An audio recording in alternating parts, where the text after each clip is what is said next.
Nah, he left it right. One bar's gone.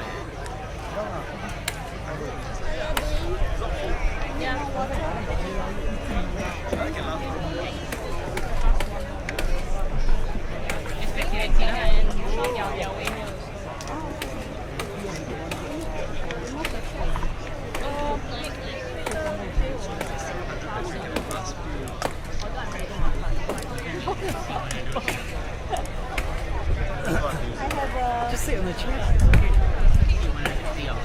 No, because sometimes the speaker will move. So 你要注意看。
beta macam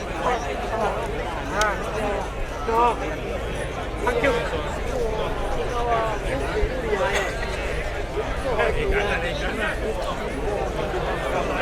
thank you lah thank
At least I can get in.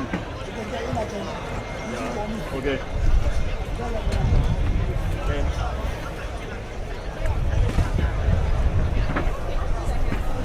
Oh, okay. Maybe not.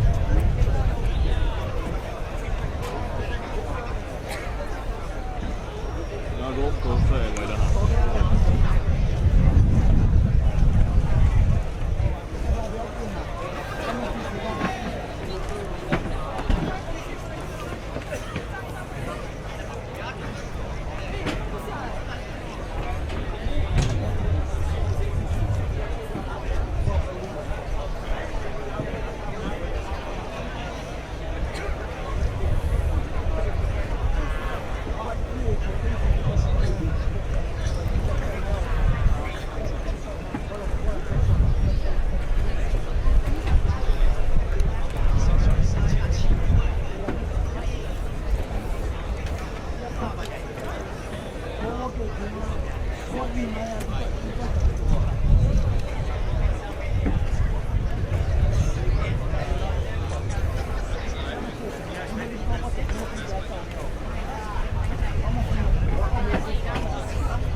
I remember the reference sometimes there will be a wider shot that shows the animal, but the rest is crop one. Never too big, you cannot show.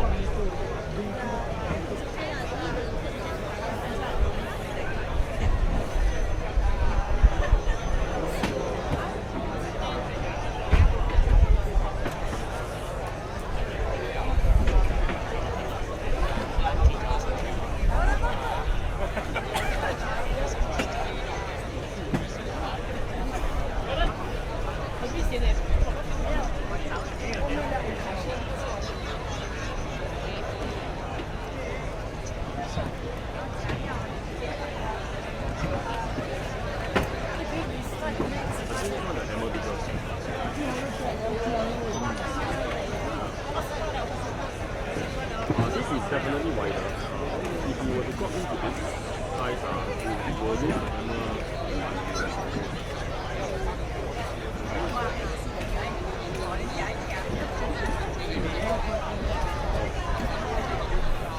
So we start off like that, or stop more than 20. Most of the rally will be in this size. Start off.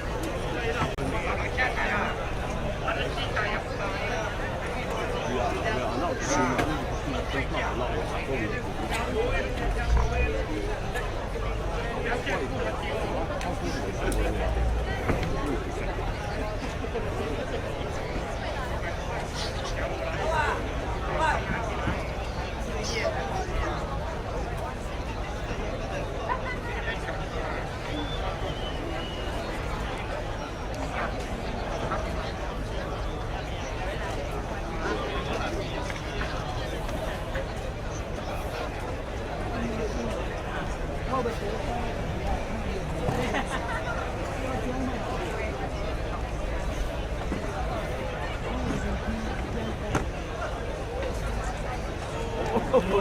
selfie, no, selfie.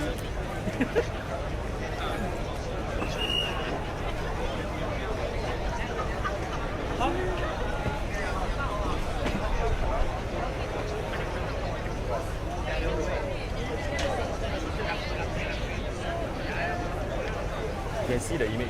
OK， 没关系，这样可以。It's all right. And let me go.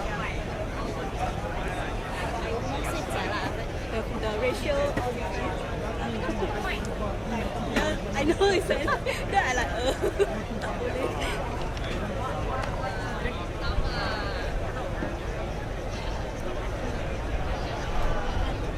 No, it's like that.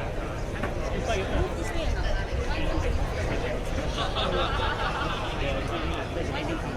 Huh?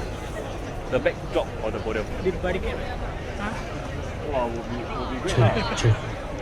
Like about this much. Check. That much.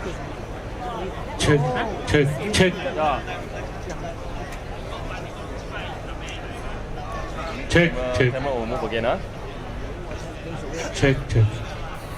Hey.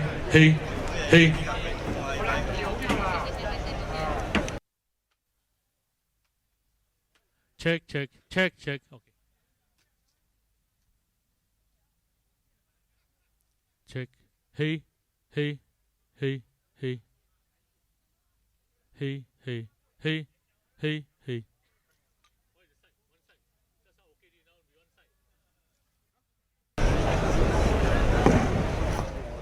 Check. Hey. Hey. No, it's just right here. Hey. No balance. Hey. Sound check. Check. Hey. Super. Nice.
Yeah, Singaporeans!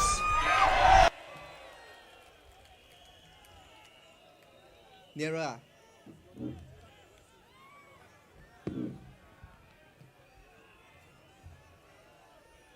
Dear Singaporeans, supporters of the Workers' Party, thank you for taking time off to attend our rally tonight. 新加坡的同胞们，大家好！工人党的支持者，大家好！谢谢大家抽出宝贵的时间来参加我们工人党的群众大会。Tonight, the first speaker will be Mr. Dylan Fu Eng, who is contesting in Marine Parade.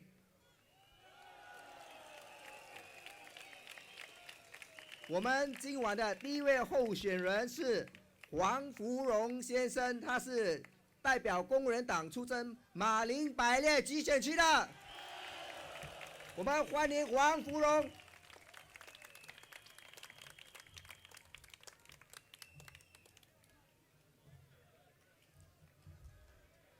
Workers' Party supporters, fellow Singaporeans, and friends, good evening. My name is Dylan Fu Eng, Workers' Party candidate for Marine Parade GRC. Thank you for coming to attend Workers' Party rally. I came from a family where my parents has to take on multiple jobs to raise the children. Meals were often porridge and salted egg. They say. At a young age of 7, I had to take the SBS bus to school myself. I have to take 2 buses because there's no direct service. Transportation cost was difficult for my family. Every month when I asked my parents for money to buy the bus stamp, they have hardly enough money to give it to me. I understand the daily needs and the struggle of average Singaporeans. Till now, I still meet family who are struggling with their concern. They have their pinch and pain, meeting our rising cost of living. No one should be marginalized. The PAP tell us our income is rising faster than our consumer price index. So they said our living cost should be manageable. You think so? I will urge the PAP to walk the ground, to listen more, not to develop your policy from economic standpoint, but to develop your policy from the people's standpoint. Understand the issues from bottom up, not understand the issue top down from your ivory tower. Food prices, transportation costs, rental, housing, everything is expensive. The starting pay for fresh graduate in year 2000, 15 years ago, averaged $2,300. Now, their starting pay average $3,000. But if you look at the price of our new flat, it has doubled, it has increased by 200%, but their pay has only went up by 30%. For the younger generation, we are worried because the parent helped them to pay their down payment to secure their first home, forgetting that they still have their own retirement to save for. This is troubling. 一党独大，民权薄弱. If we continue to give PAP the total dominance in Singapore, we are giving them the mandate to do what they like. When you vote for PAP, you are telling them, do what you like. But when you vote for WP, you are telling them, you do not have a blank check to do what you like. Empower your future. 掌握民权，把握未来. What is WP proposal to rising cost of living? First, we look at the food prices. The government should take over the control of more hawker centers and not let commercial entity with profit interest to run the hawker center. Hawker store should not be sublet for higher rental, resulting in higher price. The tender bidding should not be based on rental alone. It should be a factor of a percentage of rental as well. Second, review our housing costs. A 4-room flat in Clementi costs a whopping 478,000 in BTO exercise this year. BTO prices should be delinked from the land cost by adjusting the debt to ratio to 25% of median household income.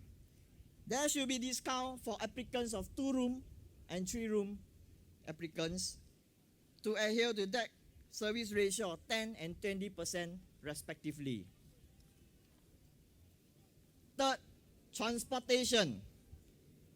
SBS Transit has just announced their Q2 earnings, and their net profit increased by 22.8% due to higher ridership and higher fare. We know SBS Transit is a subsidiary of ComfortDelGro, and its largest shareholder is Temasek Holding. They are most interested in the bottom line to improve shareholder values, not looking after your interest, our interest, the commuters' interest. This is the problem when you allow private company to run our public transport. The Workers' Party has also proposed to review the fare adjustment framework. Now, the fare is pegged to macroeconomic factors like your inflation, wages, and your oil prices. We do not agree this framework is comprehensive. We believe any fare adjustment should be tied to the bus and train performance, like your service standard, number of breakdowns, and the waiting time. You should not be paying more when the train continue to break down. Neither should you be paying more when the waiting time for the bus is long. Review the ERP system. We have 80 gantry island-wide. This is crazy. Do you know where are the ERP's gantry? I don't think so. If you don't know where are the ERP gantry, you can't plan your route. And if you can't plan your route, you are just going to pay and pay. ERP does not ease traffic congestion, and the purpose of having ERP is lost. Of course, we know ERP is good money for the government. It is not easy to be opposition in Singapore. The mighty PAP, with all their machinery, is ready to trample over us. But the Workers' Party has over the years built up a group of brave hearts ready to take on the PAP heavyweights to speak up for you.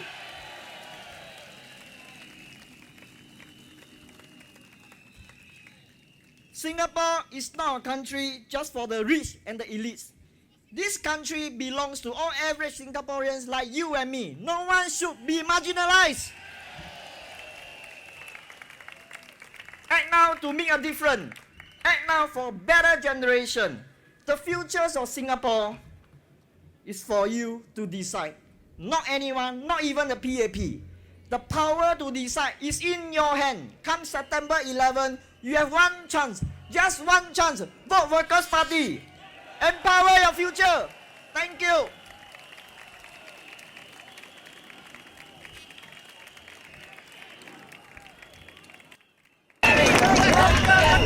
当人讲的支持者，大兄大姊，小弟黄富荣，今年40岁，是马林巴列一选区的候选人。9月11号，全新加坡大选，这摆大选是决定新加坡民主的命运。第一选区甲单选区嘛反对党参选，是新加坡民主的进步，是新加坡人的骄傲。新加坡一路来就是一党独大，一讲一，你袂使讲理。一党独大的政治，无可能永久，嘛无效力会听到人民的心声。一党独大的国会是为党做代志，毋是为人民做代志。恁爸嘛搞做特税，查甫囝嘛去做兵，查某人嘛顾厝，无理由政府嘛要照顾 BAB 区甲 BAB 的人，放生反对党区甲反对党的人。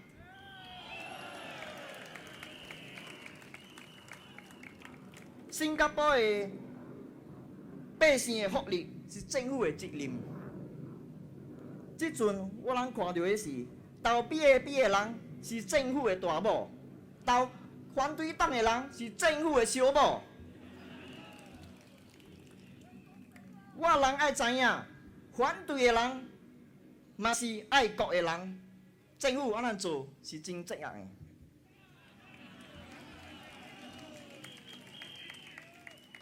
细汉的点声，厝内无啥物钱，爸母骨力做工，栽培我读册，读大学。百姓的心声，我明白，我了解。新加坡开销大，所有重，搭车费、读册费、水电、劳工费，拢总嘛伫咧起。全新加坡有80 ERP 啊！换车人拢总嘛了解啊，一工开5-6块换来换去，嘛是有 ERP 想袂去啊。GST 2006年500仙，大选后起到700仙。今年大选后，你讲 GST 会起，还是袂起 ？BAB 国会议员做，我人拢总无变。伊讲起 ，GST 就起。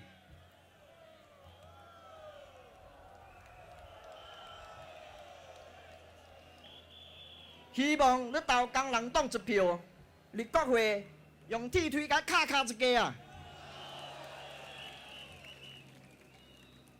新加坡人口嘛是日起，百姓喘气的地方嘛无，厝价贵，你讲4房式、5房式。40-50万，后生囝做工3-4年，工銳3000外，嘛无本事买厝。政府讲你赚1000块就会使买厝，我伫银行做工10多年，这条线我袂晓算啊。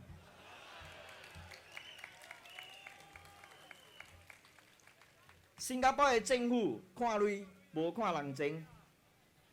新加坡储备金也担保出来用，倒骹手变死，你是爱因命。我看到百姓的痛苦，部长交人无相，部长看无。伊讲啥物？伊讲老人家去捡纸皮是运动啊 ，exercise 啊。真明显的，政府甲百姓是一个天一个地，完全脱节。后一代的监督，我人真正担心。我希望选民支持工人党，入国会讲话，入国会替你做代志，入国会出声为人民打拼。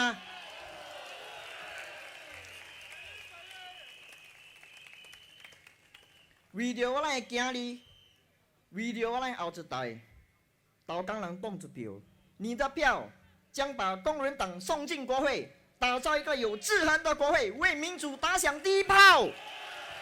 掌握民权，把握未来，投工人党一票，谢谢大家。Workers Party， Workers Party， Workers Party， Thank you。Thank you, Dylan. Now, we'll have a very pretty lady with us next.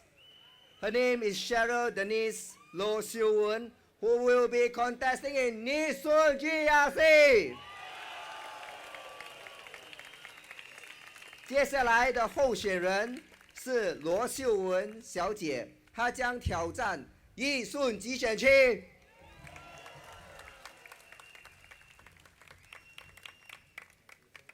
Hello, my fellow Singaporeans. Good evening. 大家好， My name is Cheryl Low. I'll be contesting in Nee-Soon this year, and I look forward to your support. Louder, okay. Thank you very much for taking the time to join us this evening. Thank you. Your presence means everything to us, because without you, there is no Workers' Party. I'm honored to be a part of the Workers' Party. It is a privilege to be here, to speak with you, and to have an opportunity to serve you. I am an ordinary Singaporean like you, and I understand the issues you face every day, because I face them also. I stand here today because I want to contribute to Singapore's progress, and that as we move ahead as a country, we leave no one behind. Like you, I wonder and worry about our future, the future of our nation. Is this a country we can continue to live in? I joined the Workers' Party because I feel I fit in. I feel a shared vision of working together for Singapore, or trying to always make our nation a better version of ourselves. At the Workers' Party, we believe in equal opportunities and agree that elitism cannot rule Singapore. If we only have elitist leaders who have only had perfect paved lives and careers, how would they be able to relate to the issues of everyday Singaporeans? How are they able to connect to you and to me? These natural aristocrats are going to enact policies that will affect our lives, your lives and mine. Policies that are detached from the everyday Singaporeans. What we need are capable leaders with diverse backgrounds who genuinely want to serve the people of Singapore, and to do so with good heart. And when I talk to residents or with fellow Singaporeans or friends, I hear the worry about the cost of raising children and their education. They worry about the ability to afford housing at the same time, the instability of our public transport system, and yet the cost of owning a car is very, very high. And then there is the rising cost of healthcare. I remember hearing this phrase many times. In Singapore, it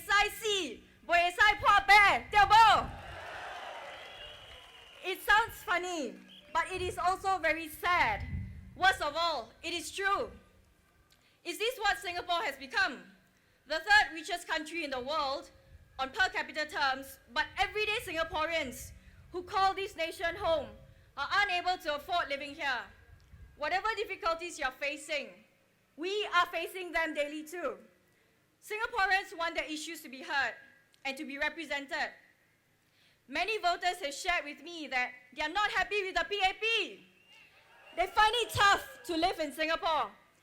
They told me they want to see the Workers' Party to be fighting for them so that their lives are less of a struggle in Singapore. So what stops them from voting more of us into Parliament? It is fear. The fear of being found out as supporting the Workers' Party. They worry that their housing loans might run into issues, or any assistance that they're receiving from the government might be taken away. This saddens me deeply, because in the 21st century, I would have thought in a modern society, a choice is a fundamental human right. Tonight, my fellow Singaporeans, I assure you, your vote is secret. The choice you make is a personal one. I do not ever wish that any Singaporeans who one day vote for the Workers' Party out of fear, vote for the Workers' Party because you want a choice and you believe we can serve Singapore and her people. We will ensure the government is at all times answerable to Singapore. The Workers' Party hears you and we will raise your issues. We will be your voice in and out of Parliament. We have made our stand very clearly. We are not opposing for the sake of it. We have a purpose, and that purpose is to better your lives and to safeguard Singapore's future, the future of our children and their children. As for me, growing up, financing my education were problems I faced. Thus, I feel very strongly about education. I believe in lifelong journey and learning. It opens the mind, and not just academically, but but also in general aspects of life and decisions as adults. Yes, there are financial assistance and schemes made available for the needy families, but more often than not, those who need help are not aware of these schemes or probably do not know where to get help from. Because daily, they are most likely trying to make ends meet in Singapore and take each day at a time. How do we reach out to these Singaporeans who have fallen through the cracks? The desire to ensure that no young Singaporean has to be deprived of an education simply because of financial difficulties remains valid in this day and age. This is where help has to come in to help them understand that education is a gateway to end the poverty cycle. We should start from the schools itself. In the Workers' Party Manifesto 2015, we see social inequality as a challenge to be tackled and not as an inevitable outcome of globalization. We are proposing for equitable funding for schools so as to mind the school quality gap. There is a gap in disposable funds between elite and neighborhood schools. This is because elite schools usually charge higher fees, enjoy greater economies of scale, and have a wealthy alumni. As a result, these schools offer more varied sports and enrichment programs, thus producing more well-rounded students. We therefore propose neighborhood schools receive additional government funds in order to ensure all schools are adequately funded to become good schools as well. And apart from education itself, I also share a soft spot for the elderly. I love my late grandmother very much. My heart breaks when I see a frail old man clearing the many plates in the food court, or an old lady bending over collecting cardboards. Why must this be the case? We have a first world economy. Surely we do not need to work our pioneer generations this way. I understand our elders want to be active. No one wants to be kept idle or to be isolated. But surely this backbreaking activities makes more sense for the pioneer generation. They've done their part in contributing and shaping Singapore into what we are today. Surely we can afford to take better care of them. If they insist on being self-sufficient, let's support them by providing jobs, which is more manageable for their age and physical abilities. That is why we propose a lower CPF payout. Eligibility in our manifesto also, we improve our retirement adequacy. We propose to lowering the CPF payout to age 60 years old.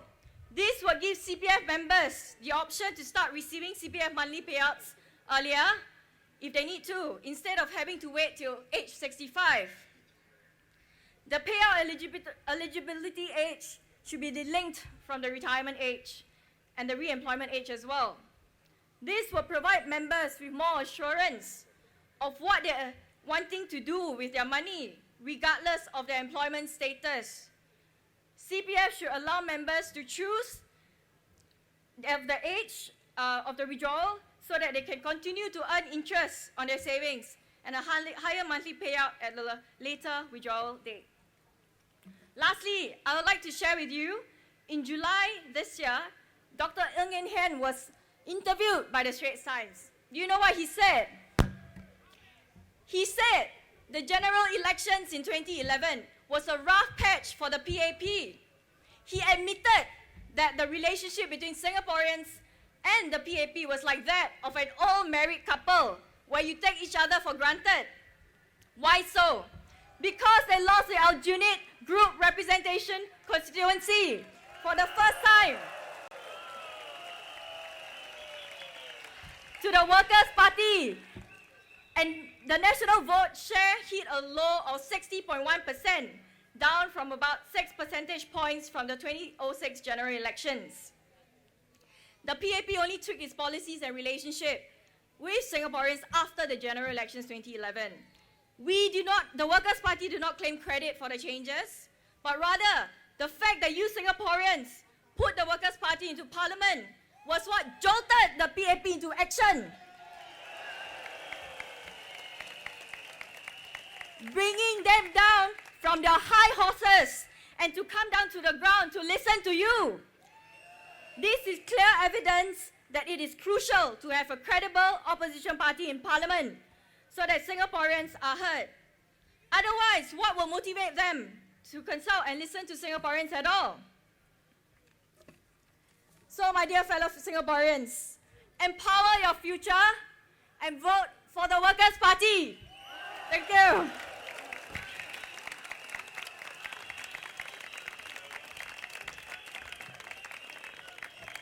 Thank you, Cheryl. Now, the next speaker, we have Mr. Ko Chun Yong, who will be contesting in Sengkang West. 接下来的候选人是许俊荣先生，他将出征盛港 C 单选区，谢谢。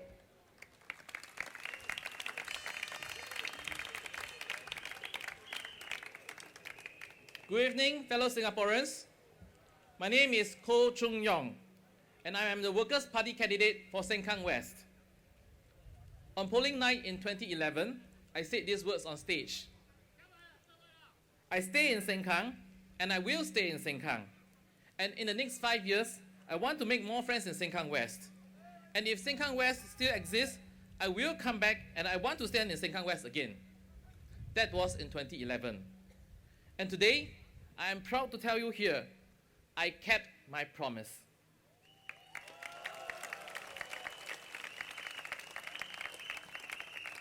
Some people have said, I have disappeared in the last 4 years. Have I? The fact is, I continued to serve in various capacities in the Workers' Party in the last 4 years. Immediately after the general elections, I was appointed the legislative assistant to Mr. Chen Shuomao in Aljunied GRC. At the weekly Meet the People session, I met with residents, helped drafted letters for the MP, and deepened my experience and knowledge of the issues residents faced. I learned of all the ways and methods that we can help the residents. It was also there where we saw some of my fellow candidates today start out as volunteers. People like He Tingru, people like Daniel Goh, people like Dennis Tan, Leon Pereira, and more.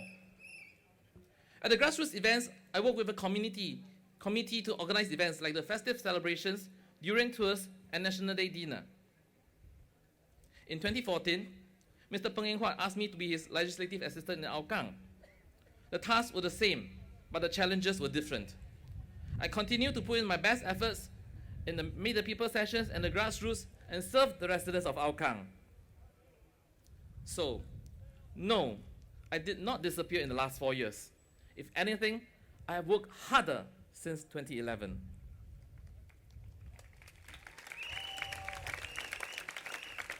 Thank you. In addition to my work in Hougang and Aljunied, I participated in party-level house visits 2 times a week in the areas the WP contested in 2011. Places like Momen Kalang, places like Sengkang West. But people still ask, during the collaborative issue, why you did not speak up for the people?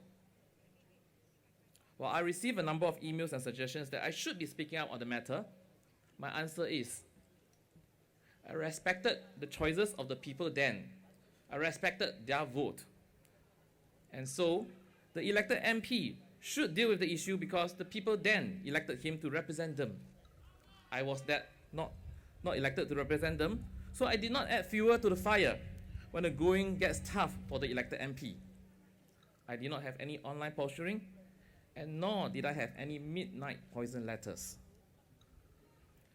Unfortunately, the MP decided to take the side of the authorities, but he said recently it was a misunderstanding of where he sat. But it is not about where you sit in the dialogue. It's about where you stand in the issue. And clearly, we know where he stood when the issue started. To me, I learned through the role as a legislative assistant that we need to look at things from the point of view of residents. When we draft letters to agencies, when we act as liaisons between the residents and the town council on town matters, we always look at things from the residents' point of view. And that is what I will continue to do. So throughout my house visits, I gather feedback from residents, and there are some issues that I would be bringing up in subsequent rallies. In terms of education, our children are facing increasingly stressful system. So Well, in our manifesto, we call for developing well-rounded citizens in their schools, but not limited by socio-economic status.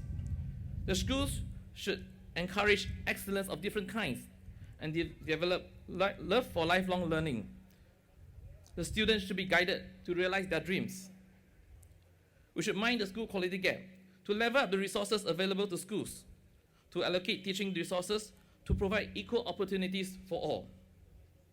We believe households have both financial security and a fulfilling family life are vital to the well-being of Singaporeans and the resilience of the nation. So, we want to provide a positive environment encouraging family life for Singaporeans and not disadvantage any family or children. We want to support work-life harmony.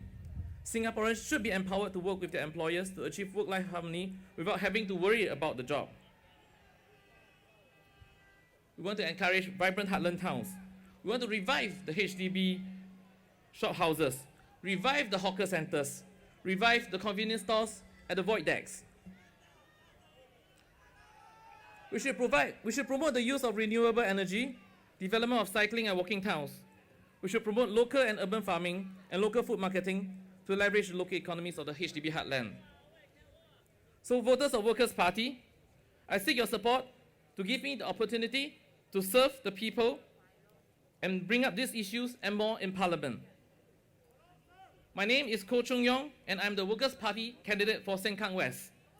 Vote Workers' Party, empower your future.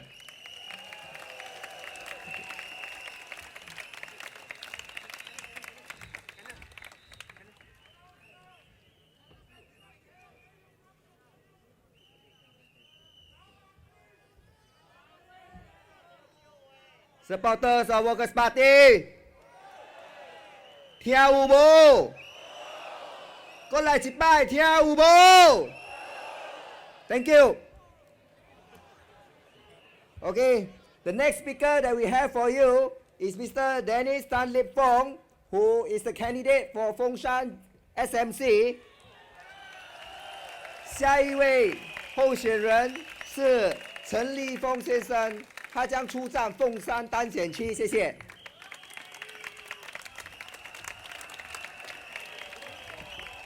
大家晚上好，很高兴在这里看到你们。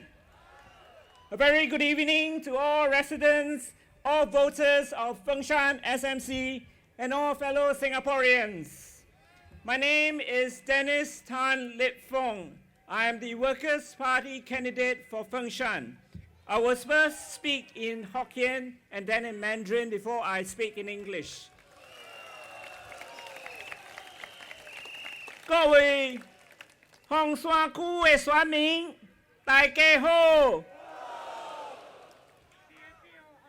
我是陳立峰，工人黨的候選人。這擺大選，希望大家。 給我一個機會，給工人黨一個機會，替你人做工，做你人的代表，在國會替你人出聲。多謝各位鳳山單選區的選民，各位新加坡選民，大家晚上好。 非常感謝大家能參加我們今天第一晚的群眾大會。首先，讓我借此機會做一個短短的自我介紹。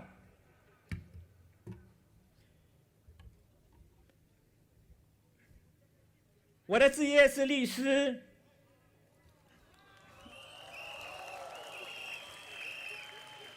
我父母是受華文教育的，我在家裡跟父母一向都是講華語。小學時候念華校，中學轉讀英校。1980年大選的時候，工人黨前秘書長惹耶熱南在自勒布蘭雅參選，我跟着母親。 去聽工人黨的群眾大會，这个经验使我大开眼界。2011年大选，受到朋友的鼓励，我决定协助工人党在如切单选区的候选人于正中。虽然我从小都开始关心新加坡的政治发展，一直到最近几年前，我都没有想过要参与政治活动。2010年那几年，我国一连串三番四次的发生事故，如暴雨淹水、地铁故障等等，反映了行动党的无能为力，显得江郎才尽。这使我觉悟到，未来的50年，我们不能单靠行动党来带领新加坡，使不得，使不得。我们需要一个多元化的国会，有多种不同思维、不同看法的国会议员，集思广益，从不同角度来一起分析、辩论和解决问题。一党专政的国会容易发生专制独裁、予所欲为的现象。你们自己也有自己的眼睛可以看到这50年来发生什么事。另一个危险是走入集体思维的陷阱。要避免专制独裁，就必须要有制衡；要避免集体思维，就必须要有多元性。最理想的是，国会必须有一个强大的反对党，提供更多不同的思维和建议，同时也能起制衡的作用。而这是我们当前的国会所需要的。我们现在1对9个，一个反对党的议员对9个行动党的议员，你说这是对的吗？我们需要有足够的反对党、在野党、国会议员来扮演这个重要的角色。可惜的是，目前愿意加入反对党阵营出来参选的人也不是很多。我自己是一个土生土长的新加坡人，做过国民服役，跟大家都一样。我热爱我自己的国家，我对它的未来感到十分担忧。你们也知道了，物价高涨，医药费昂贵，房价居高不下，拥挤的公共交通，而且我们经常看到在洗手间抹地，或者是小贩中心洗碗，甚至卖纸巾的老年人。让我们想想，我们的国家到底在做什么呢？这是对的吗？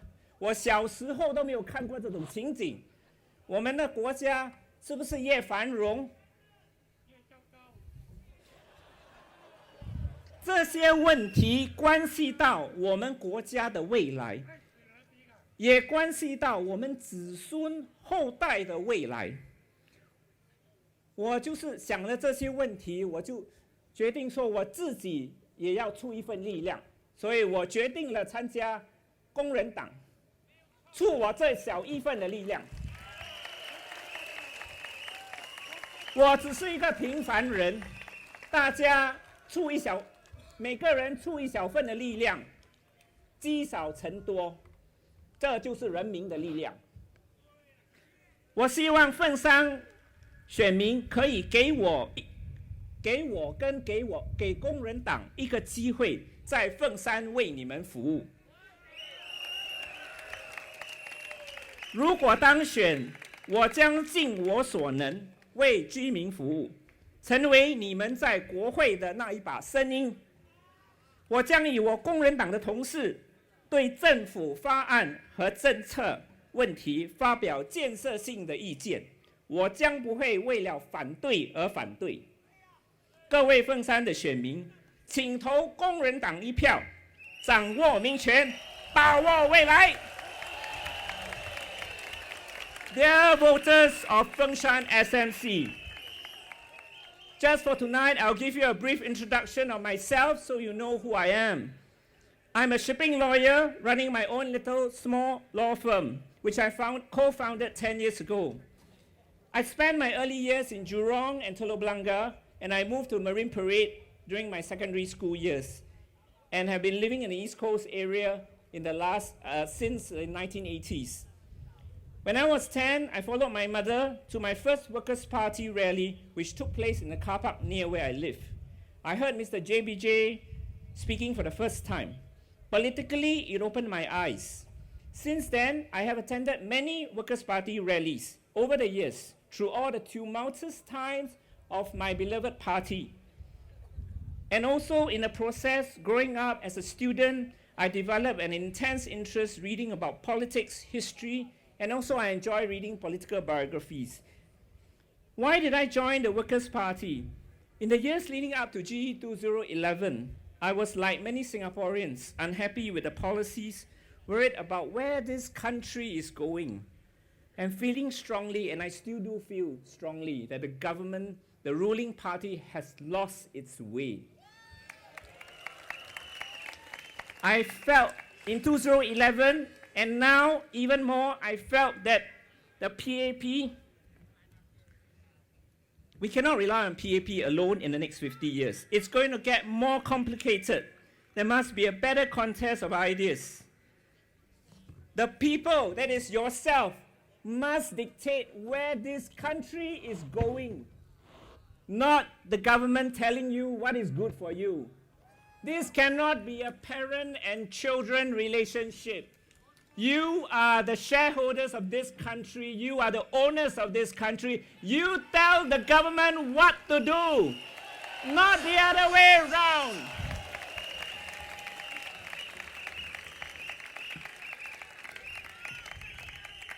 There is a need for greater political competition. We need more opposition MPs in the parliament. It must be much more than what we have now. One opposition MP to 9 government MPs, what's the point? It's still not enough. Of course, a lot of things has been done in the last 5 years, but it's not enough. I'll give you an example. After the PAP suffered a shocking defeat in the Punggol by-election, they have the cheek to introduce the population white paper. Now, everyone is very unhappy about population white paper, okay? We don't need to talk about it, right? But after all this debate, and with the PAP MPs trying to express some unhappiness of their residents, guess what? All our Workers' Party MPs voted against the white paper, and 0 PAP MPs voted against the white paper. So what is the point of voting one more PAP member of parliament to our parliament? There's no point. And I would emphasize this to my dear voters of Fengshan SMC. But this happens frequently. Most bills are pushed through very quickly. So this is something that we have to change. We have to make the government consider their bills properly, their policies properly. And when there's debate, things need to be changed. It needs more time. Then we cannot rush through the bills. So, dear residents of Fengshan SMC, for this reason that I have given above, I hope you give me a chance to serve you in Fengshan and to be your voice in Parliament. Let me be your voice to help you to empower your future. Thank you.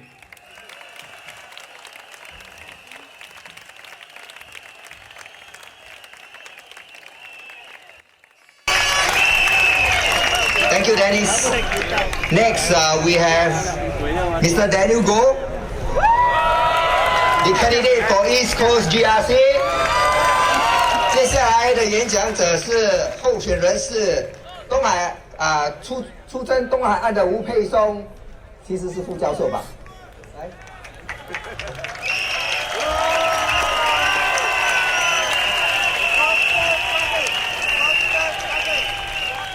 Good evening, fellow Singaporeans. I am Daniel Goh Pei Siong. I'm an associate professor at NUS, and I'm studying in East Coast GRC. Thank you. It is good to see so many of you here. It is time to empower your future. But there is one thing that stands in our way, and that one thing is fear. Many friends and family members feared for me when I joined the Workers' Party. And again, when I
in every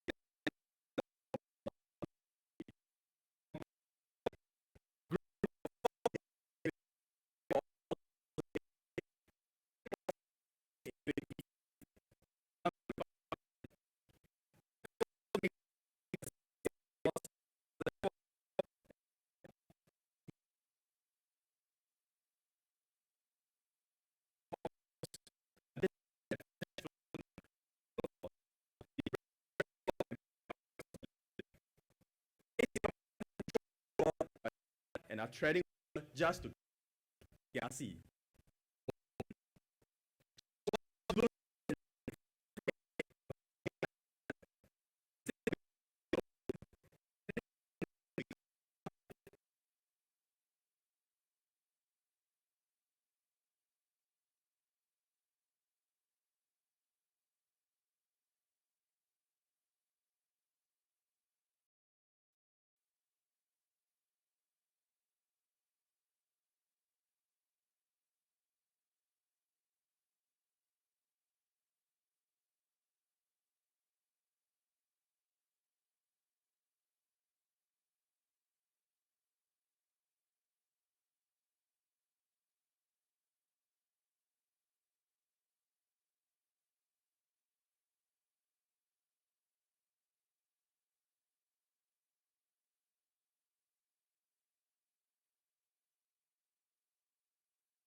Fake degrees, especially.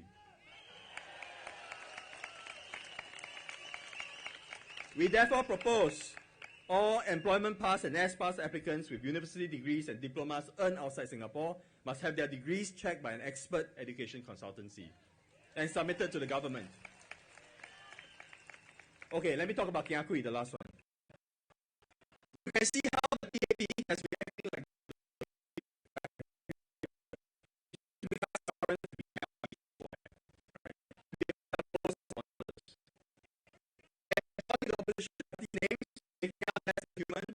trying to paint us as monsters.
Dear voters of Marine Parade GRC, dear supporters, good evening to all of you.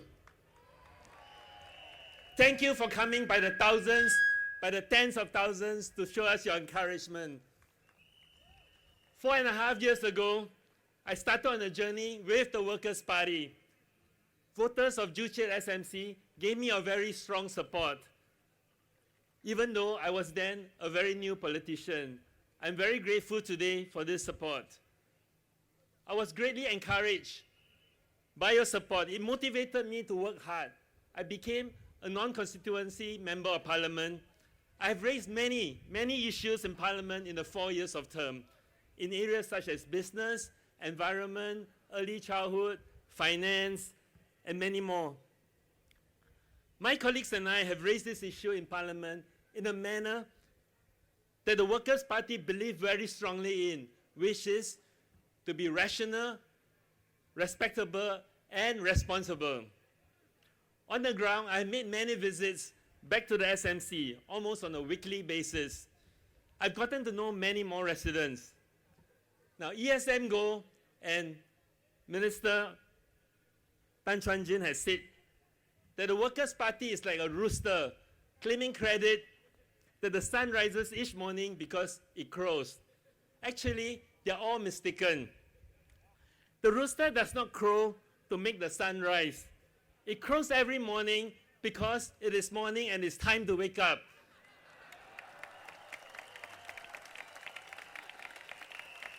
The rooster is telling the people, hey, wake up. That's what the Workers' Party has been telling the PAP. That's what you, the citizens of Singapore, has been telling the PAP. You have been telling the PAP for so long and did not want to listen to you.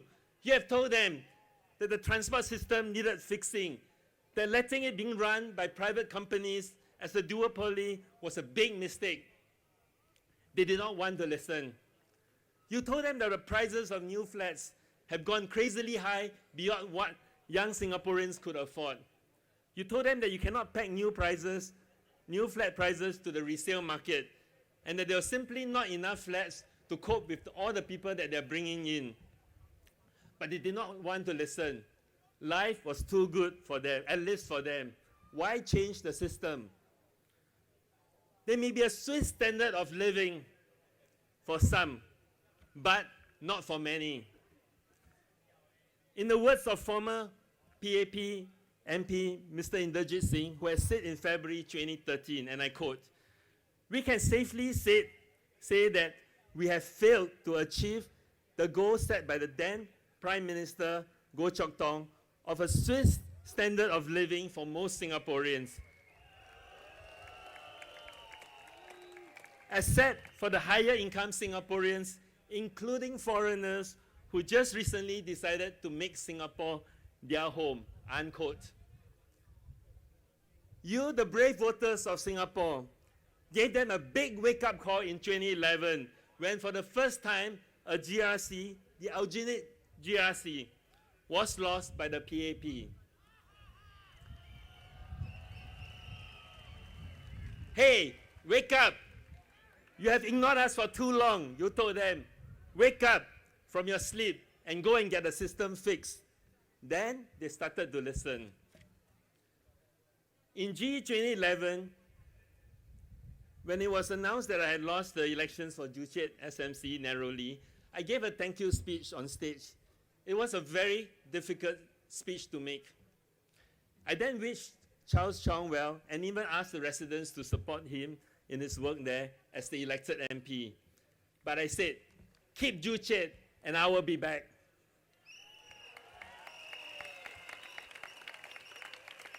Four and a half years later, by the grand wisdom of a small committee of people, Joo Chiat SMC is now no more.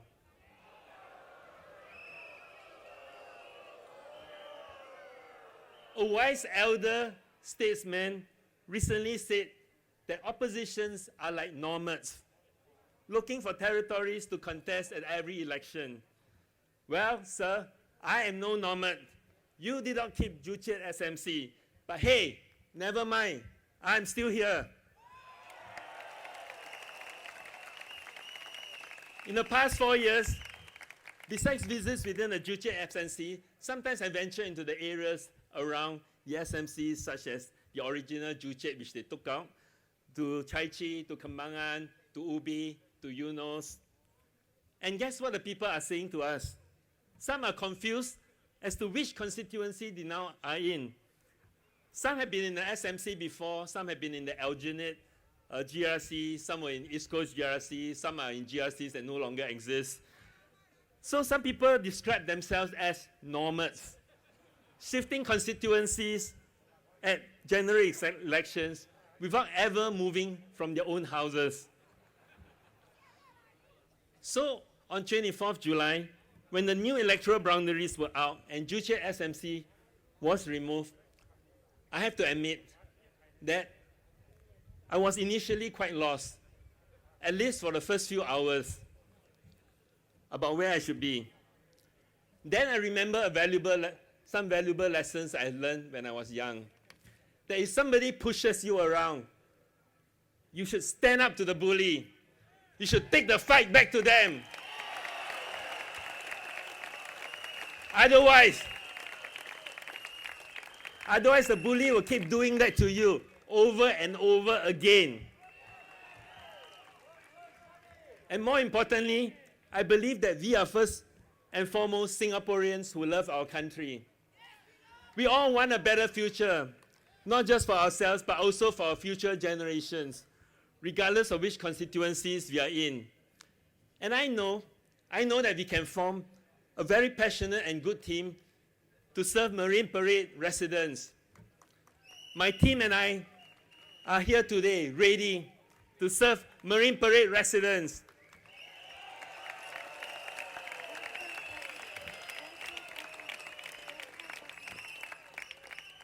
The EBRC report also made me reflect on why I had joined the Workers' Party in the first place. I had wanted to see a fairer democratic system where rules are clear and contests are fair, and Singaporeans can choose their leaders without fear of repercussions.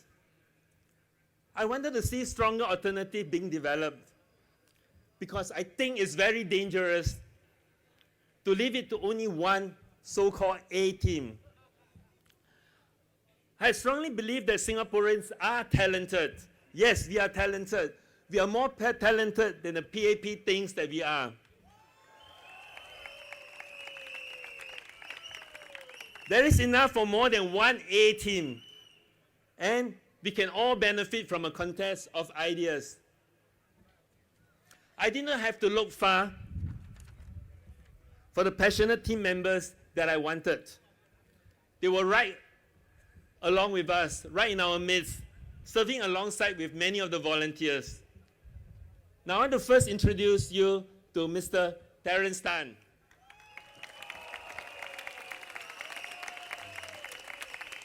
Many will have known that he has fought the cases for AHPTC with NEA and with MND, pro bono, meaning without charging us any fees. He also did pro bono work for capital offences cases and others requiring legal aid. And Terence is not just a lawyer, but he's also an entrepreneur who has started a popular bar and restaurant establishment early in his career. He has stints overseas, including being the managing director of a multinational hotel group with operations from Spain to Southeast Asia. Terence joined Workers' Party after 2011 and has been walking the ground with me for over 2 years. He's a local boy of Marine Parade GRC, a Peranakan who lives in the traditional part of Joo Chiat. He has served faithfully in our grassroots and the Meet People session. Today, Terence is your candidate for Marine Parade GRC. Next, we have He Ting Ru, just 32 years old, but already a very successful corporate lawyer. She heads up the legal department in a public listed company. She volunteered as a helper in our Meet People session right after 2011, and she came on her own trying to find ways to contribute to Singapore. From there, she expanded her work into many areas of our activity, including helping in the parliamentary research work. You may find it hard to believe that a young, bright, successful lawyer, busy, could find time to keep volunteering week in, week out. But here you have Ms. He Ting Ru, your candidate for Marine Parade GRC. And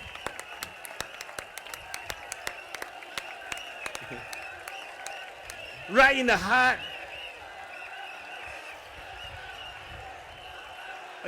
right in the heart of the Malay heartlands of Singapore is your local boy, Mr. Feroz Khan.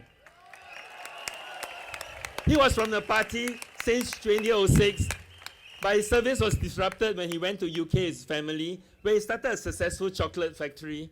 And then he came back to Singapore in 2010 and has been serving the Workers' Party since then. Feroz's heart is right in the right place. He took a pay cut from his banking career to be the principal of the Pertapis Children's Home, where he learns firsthand the issues of those who have fallen through the cracks in the Malay Muslim community. He's also a hands-on guy who grew the Royce chocolate business in Singapore and in the region before starting his own factory in Wales. Mr. Feroz Khan, a hands-on person with great commitment, your candidate for Marine Parade GRC. Last but not least, Mr. Ng Fu Eng Dylan. Fu Eng comes from a humble family background, as you have heard from him, studied neighborhood schools, worked his way to his current to university, and he has found success in his banking career, working for both local and foreign banks, and he has built up the wealth management business for the bank from scratch. Fu Eng is passionate about serving in the community and has served in a volunteer in WP grassroots. Mr. Ng Fu Eng, your candidate for Marine Parade GRC.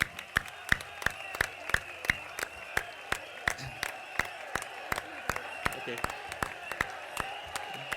This,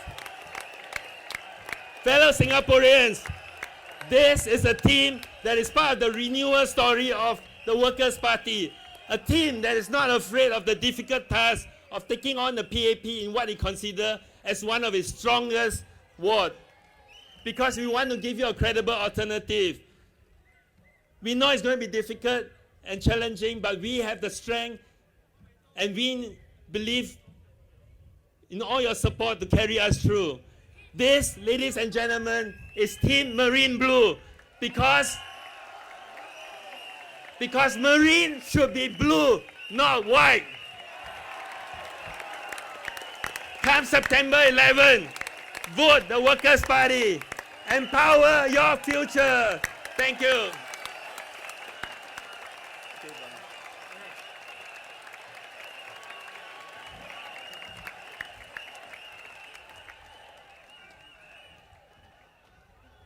Thank you, John. Now the next speaker, we have Mr. Gerard Giam, who will be contesting in East Coast GRC. 接下来的候选人是严彦松先生，他将出战东海岸集选区。谢谢。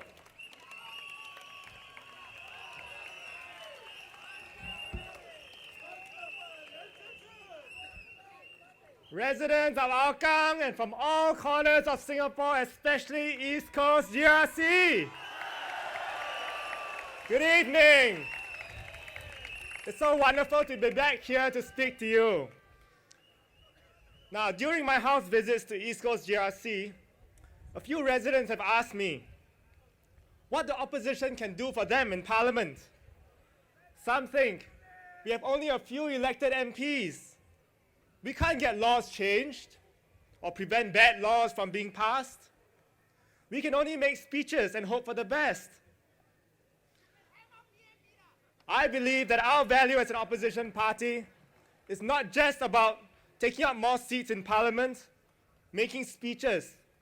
It's much more than that. First of all, if you elect a sizable number of opposition candidates into Parliament, it will send a signal to the PAP that all is not right with their policies and their attitude towards the people. On the other hand, if you give the PAP an overwhelming vote, they will take it that you strongly support their policies on manpower, on immigration, public transport, healthcare, and they can continue on the same path.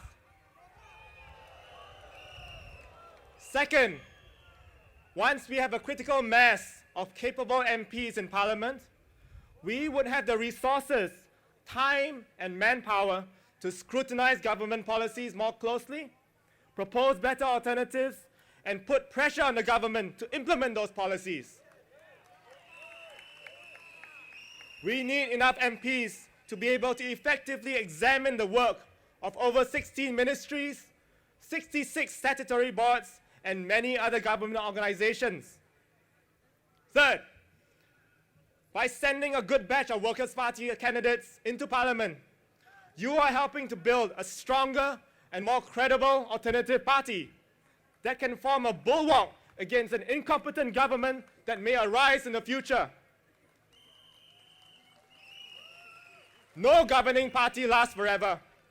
History around the world is filled with governing parties which started out well, but eventually lost the support of the people. The real political risk for Singapore is not an opposition that causes gridlock, but not having an alternative to the PAP if it fails the people. So, what are the policy changes we are pushing for in this election? I would like to invite you to read our manifesto entitled Empower Your Future. It is available for sale here at the rally, or you can download it from our website. It is 46 pages long and contains over 130 proposals for improving the lives of Singaporeans.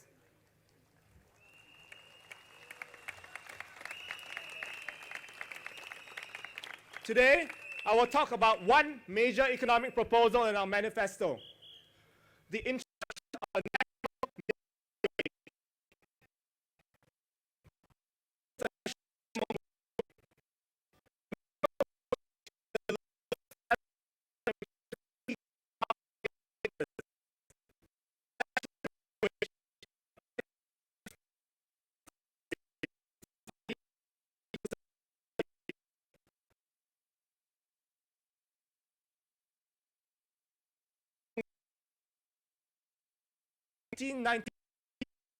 now more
household are working.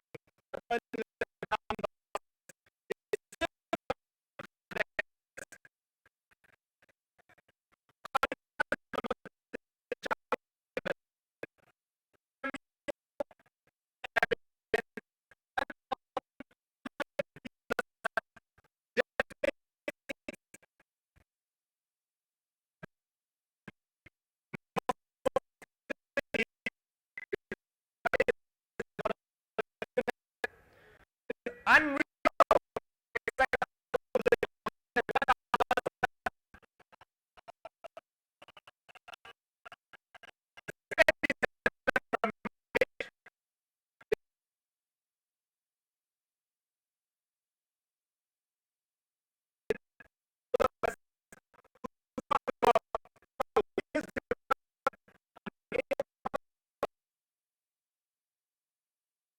So it is more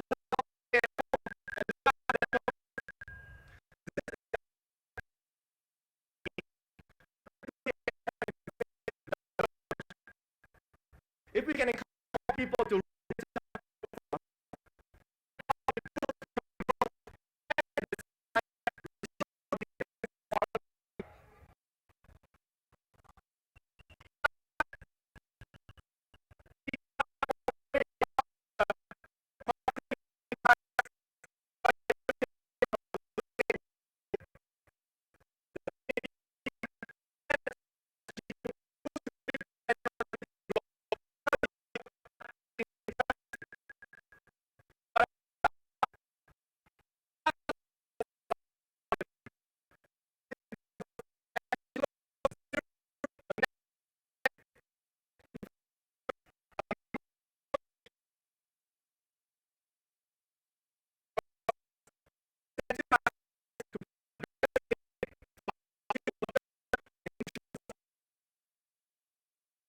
activity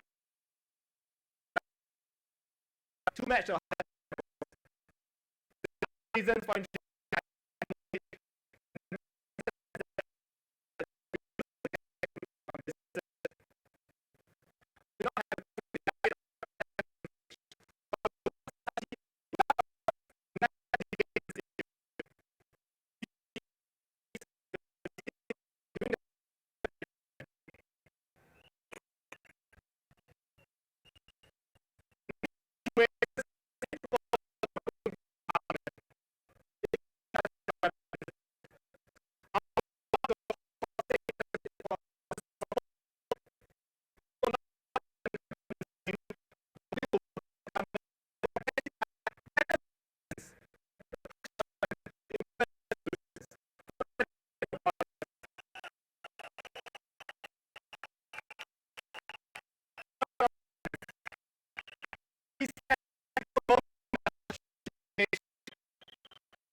economy.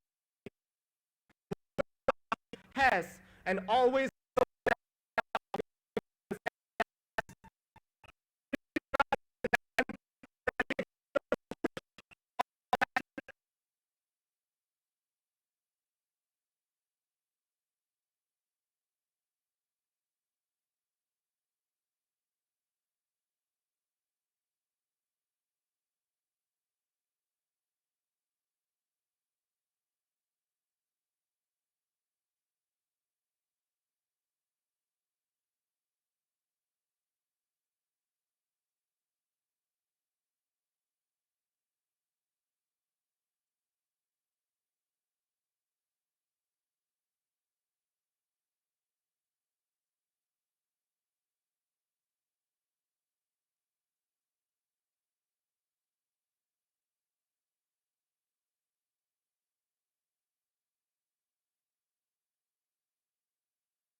social justice. Immediately, the voice from my heart responded, I'm a God believer too, and I should do the same thing. That is to be the part of this struggle for social justice. I returned to Singapore in 2006, and the very first thing I did was to join the Workers' Party. Why Workers' Party? I chose to join the Workers' Party because I could relate well with the party's call to move towards a caring society, and also on the party's philosophy, which says to take into consideration the humanistic aspects of factors in the formulation of government policies. I was appointed as election agent for Aljunied GRC team in GE 2006, and in GE 2011 stood as a candidate and was elected in Parliament, and now standing in front of you, all of you, as a returning candidate, ready, committed, and determined to defend Aljunied GRC.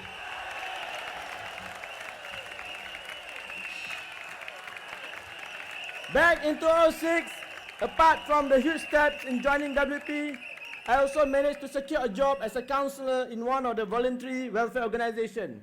I see my role as a councillor is to assist and empower individual so that he or she is able to develop his or her self-determination and motivation in resolving his or her personal issues. Doing both counseling and politics at the same time, I started to realize after a while that these two areas, counseling, politics, complement each other. For example, if a person faces life difficulties, counseling can make this individual feel empowered in resolving their personal issues. However, if these same individuals live under a constant stressful living conditions which are caused by the government policies such as overcrowding and loss of jobs due to influx of foreigners, financial burdens due to high cost of living, and low as well as stagnated wages, no matter how much counseling will not be able to make these individuals to feel empowered, as these external factors such as government policies will not only curtail but also suppress the process of self-empowerment. My almost 10 years in politics are full of both challenging and joyful moments. When I first joined WP, I received many unwelcome remarks and comments such as it is a lost cause to get involved in opposition politics, waste of time, and many more. But these negative remarks did not deter me. I faced one of the biggest hurdles in my political journey back in 2010 when I was told to leave my counseling job due to my political activism. I was at the crossroad because counseling is my passion apart from my livelihood. At that point in time, my 3 children were still very young, aged 8, 4, and 1.5 years old respectively. Nonetheless, I took the plunge, holding tightly to my principle, that is to do the right thing and leave the rest to fate. 10 months later, I stood for GE 2011, and God willing, I was elected as one of the MPs for Aljunied GRC. The past 4.5 years, me and the rest of WP's elected MPs and NCMP's colleagues went through many thick and thin together, both in and out of Parliament. We endeavored these challenges with patience, determination, and as rationally as possible. These pains and agonies we face are worth it. Personally, to me, it is necessary to go through such circumstances so as to achieve changes and betterment for our society. With the support of our families, staff of HPETC, residents, volunteers, supporters, and many others, we have managed to face and went through these challenges with positivity. And indeed, these challenges have made us stronger and more determined and resilient. Okay, the reason why I'm telling you all this tonight is to share that being the Workers' Party members of Parliament is very challenging, but yet humbling and fulfilling. The pain that we went through diminishes when we see smiling faces of our residents, supporters, volunteers, and fellow Singaporeans. To me personally, the pain that we have gone through is very much worth it, as this pain, I repeat, this pain translates into society's gain.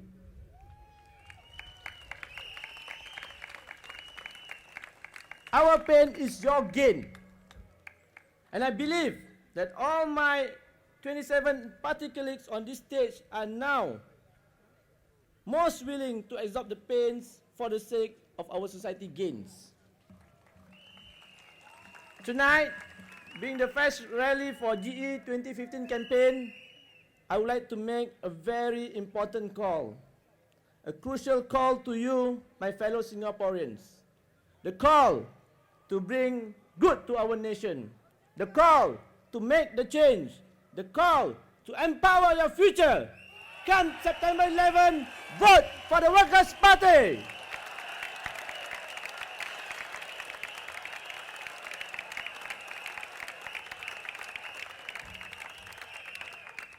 Thank you, Faisal. I have a small announcement to make.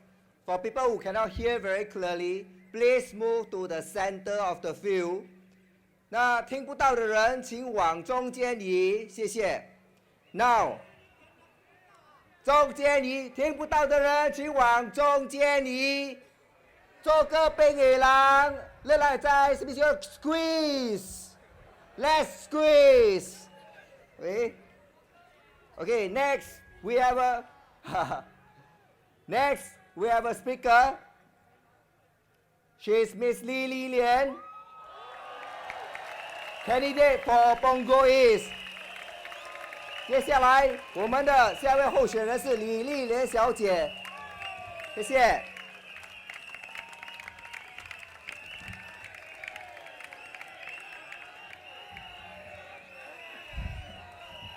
Good evening, everyone.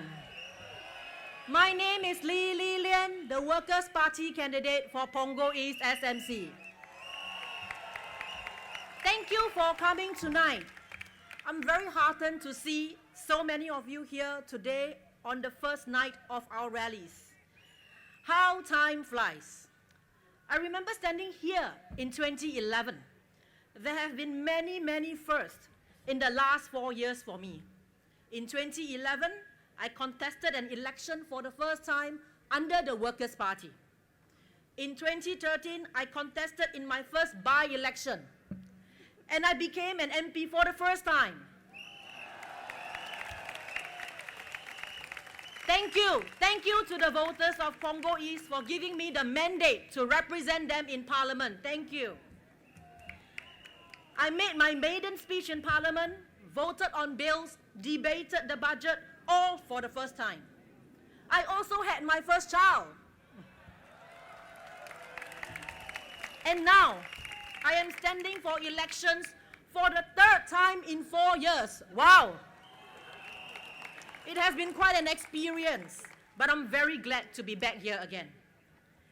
Along my journey, when meeting residents, I have come across many, many important issues that they have in common. The cost of healthcare, the cost of housing, the need for more elderly and childcare support are some of them. And I've raised many of these issues in Parliament.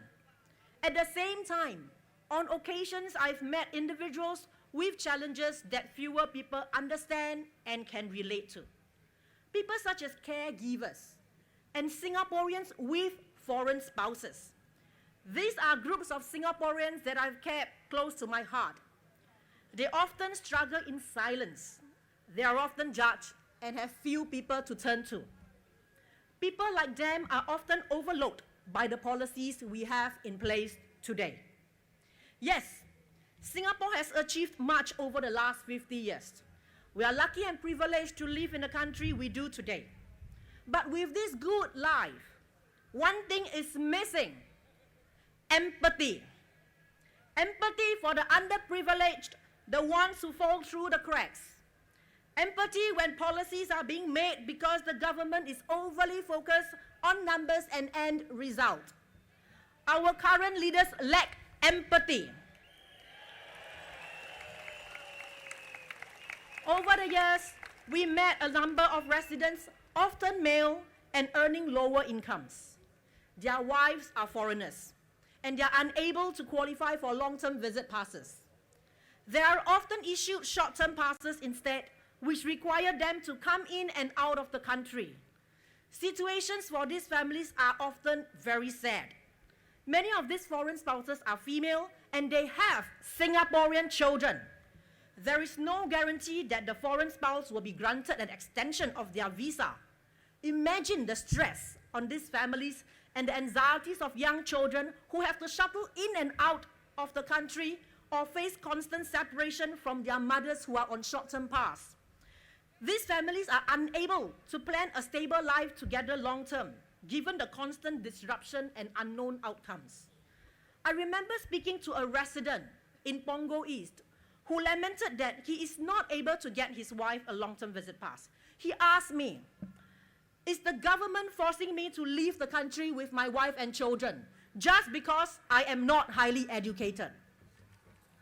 He also asked, "Should I stay and deprive my children of their mother?" Marriage is a choice that everyone has the right to make. I have raised in Parliament before that the criteria for application should be made clearer, but we have yet to see any progress. We need to be able to distinguish people who want to make a home here from those who just want to use Singapore as a transit point. We must, most importantly, protect our families.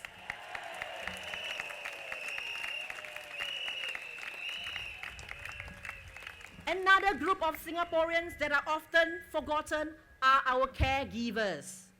Caregivers include stay-at-home parents, grandparents, who are primary caretakers of our grandchildren, as well as individuals caring for dependent parents or relatives.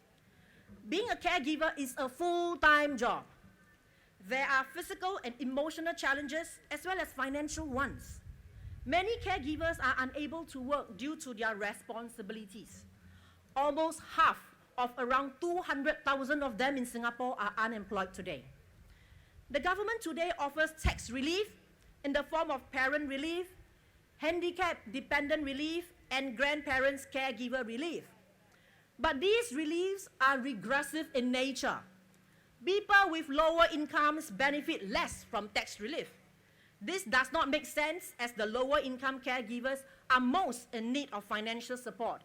And with many of them not working, tax relief is no relief to them at all.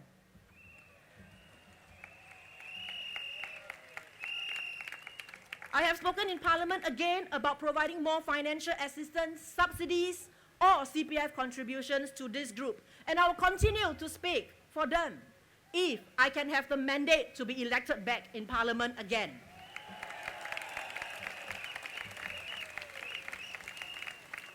Ladies and gentlemen, as a society, we have the responsibility to look out for the vulnerable among us. And it is the responsibility of the government to make decisions with empathy so that the vulnerable are protected, especially when families are involved. Fellow Singaporeans, I am standing here today because I believe in representing you. I believe in a compassionate society and in empowering your future by speaking up for you in Parliament. I believe in speaking up for fellow Singaporeans who, today, may not feel empowered to stand up and ask for support. I believe in a better Singapore that looks out for all Singaporeans. This can only be achieved if there are more voices in Parliament.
Debunking.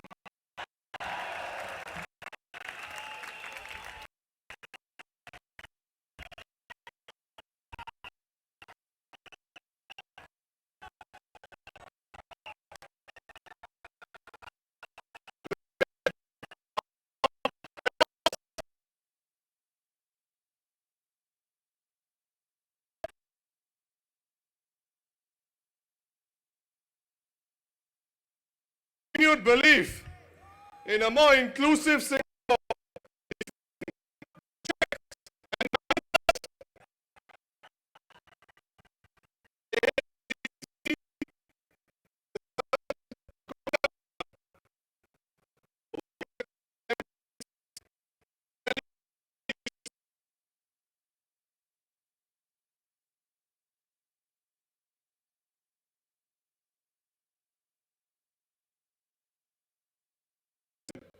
That criticized us. My fellow Singaporeans, in fact,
anything criminal on part of the town council, the PAP have worked overtime to ensure that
And the PAP then asked, how come the new opposition town council financial situation has deteriorated?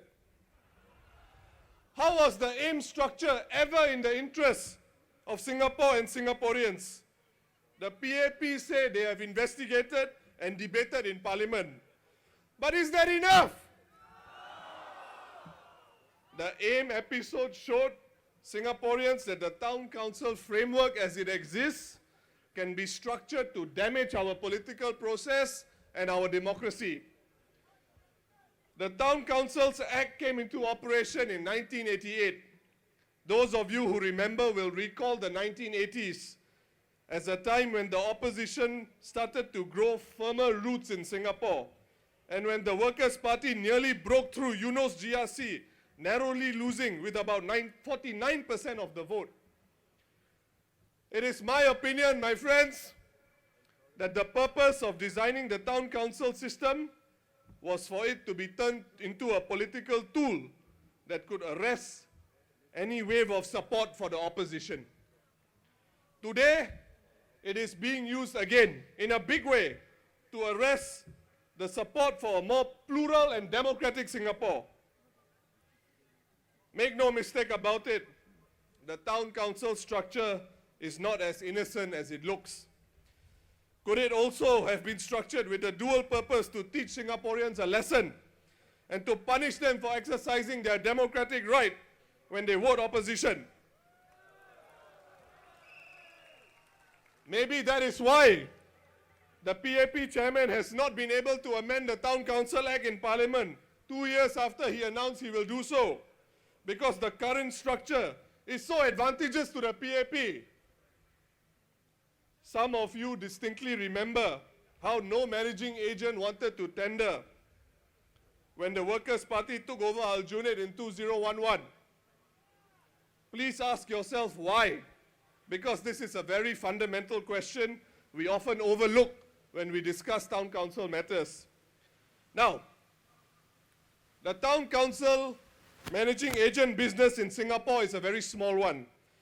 The biggest player is EM Services, a private company which is ironically 75% owned by the government and specifically HDB.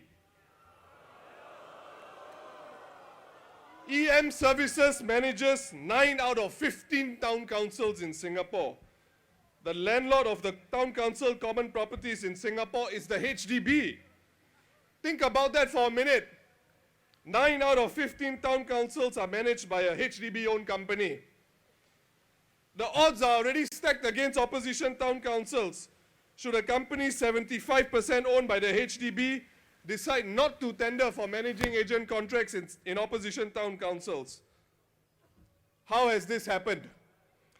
50 years of PAP dominance has led to this state of affairs, and we need to reverse it. And we need to prevent the PAP from entrenching a political system that skews politics in any one party's favor, not just the PAP. The only reason the PAP have been able to create such a political system is because of their parliamentary supermajority. My fellow Singaporeans, we simply have to cut it down.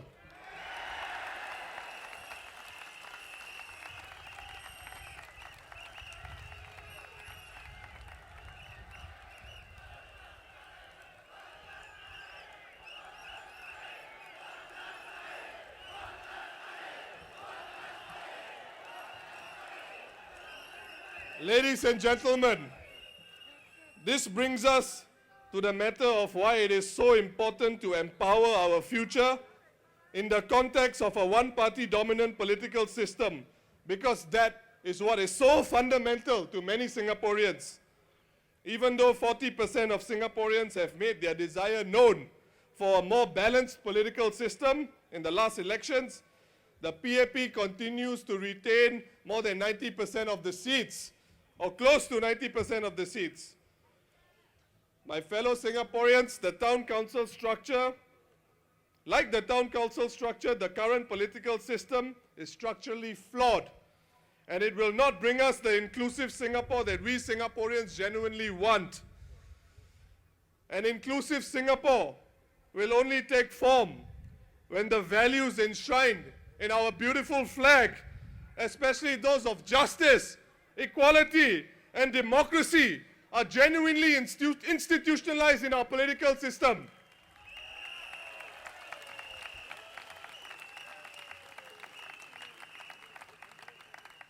You made a momentous breakthrough in 2011. Let it not be a false dawn. While we saw the government finally responding to the people's voice, there are many more miles to go. There is a lot more to do to improve our national institutions and structures, as we have outlined in our manifesto. To all voters and fellow Singaporeans, we cannot afford to slide back to a one-party dominant state and parliament.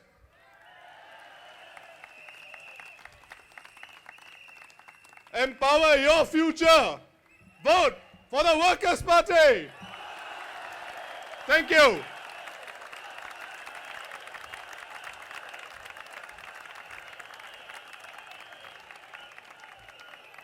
Thank you, Pritam.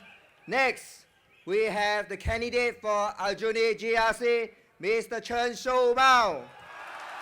接下来，我们有阿育尼集选区的候选人陈秀茂先生。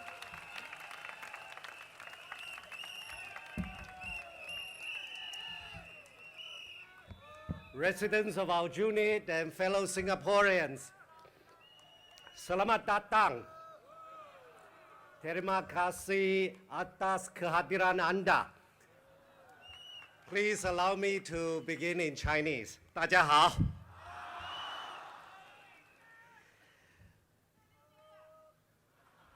4年前，我第一次跟大家讲话，也是在这附近。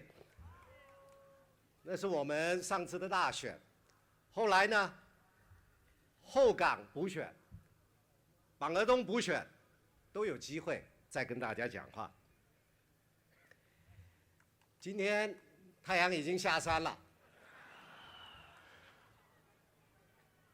我跟大家讲一个预言。这则预言呢，我是从我们前总理吴作栋先生那边听来的。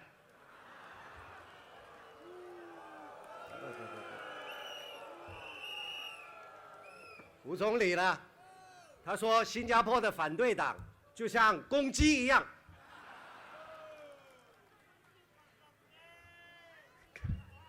他每天早上啼叫，太阳升起来了，公鸡以为啊，是因为它叫，太阳才出来的。其实这个太阳，它本来就准备出来了，它每天都会出来的。所以这是一只好练的公鸡。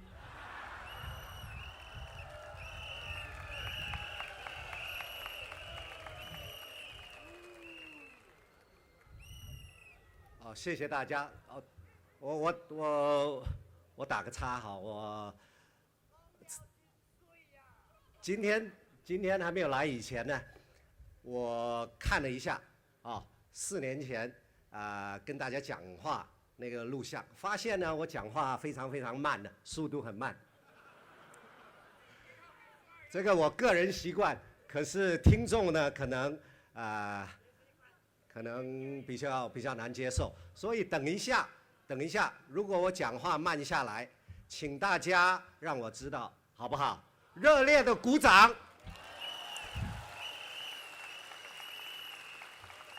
喝彩，让我知道我讲话太慢了，应该讲话快一点，好不好？我有一个小女儿，今年要考小6会考，所以全家人呢都跟着她很紧张。我跟她说：“女儿啊，你有没有听过这么一个寓言？吴公说。”啊，这个是吴公公哈。吴公蜈蚣说有这么一只好练的公鸡，这个寓言不是蜈蚣自己想的，这个寓言是来自希腊的伊索啊，一位也是一位公公了哈你知道希腊在哪里吗？它在西方啊。可是呢，中国，你知道中国在哪里吗？中国它在东方。中国也有一则寓言啊，我来讲给你听。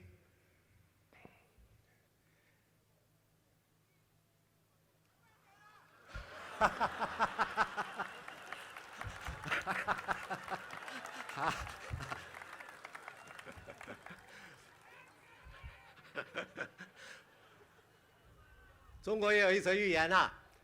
中国说，那这个这个呢是记录在中国这个《山海经》啊，还有其他一些书里面的，很有名的。中秋节就要到了，你也听过的啊。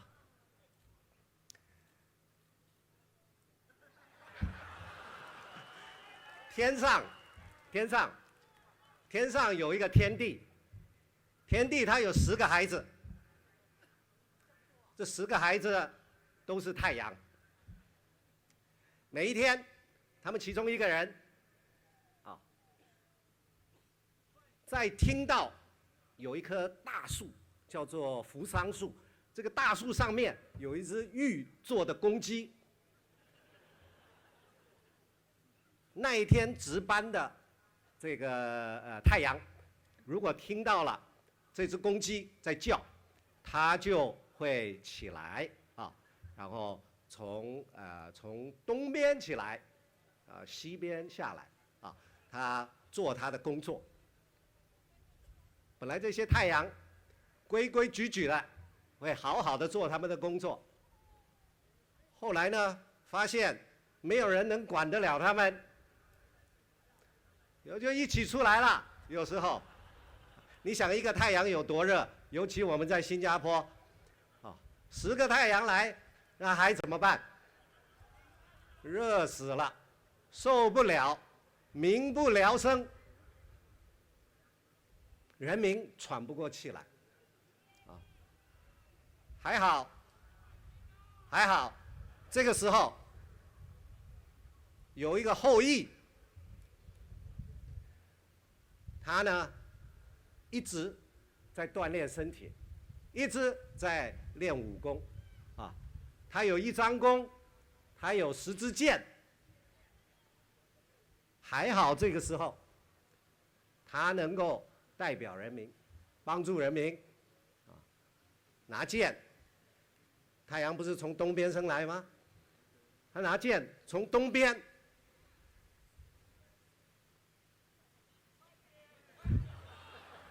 一颗太阳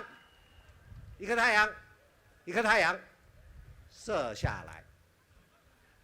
他有10支箭吗？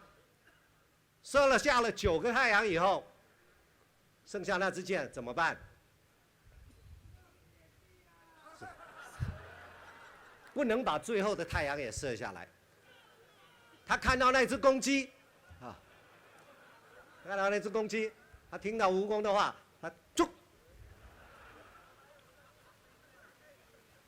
那成了什么公鸡？这是什么公鸡？谁知道？新加坡谁知道？我们的副总理张志贤先生他知道。他说这是一只沉默的公鸡。这是一只沉默的公鸡。同一只公鸡，朋友们，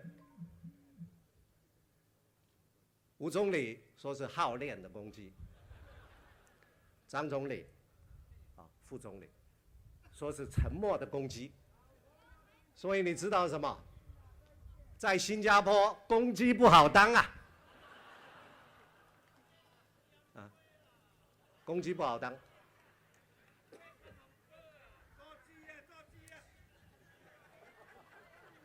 我跟大家分享，4年前呢，或者那个不太久以后，在我们后港补选的时候，我在这里跟大家讲的一句话，一段话。我那个时候说，各位居民，请想一想，这一次补选，那个时候是补选，这次是大选。这次大选，透过你的一票，要告诉政府什么？你要告诉政府，说朝上次大选以后的大方向继续转变，采取更多的措施来关心和处理我们大家居住、交通、医疗、就业、生活费各方面的议题。我们是不是这样告诉他？还是我们说够了，做的差不多了，可以收工了？所以希望投票的时候，大家慎重考虑，要掌握我们的民权，把握未来。谢谢，谢谢大家。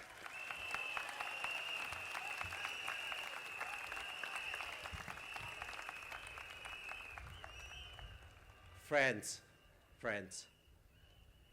I believe in diversity.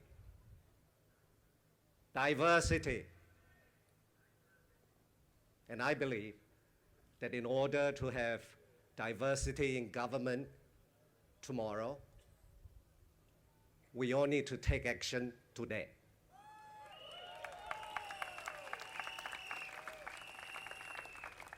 We all have our roles to play.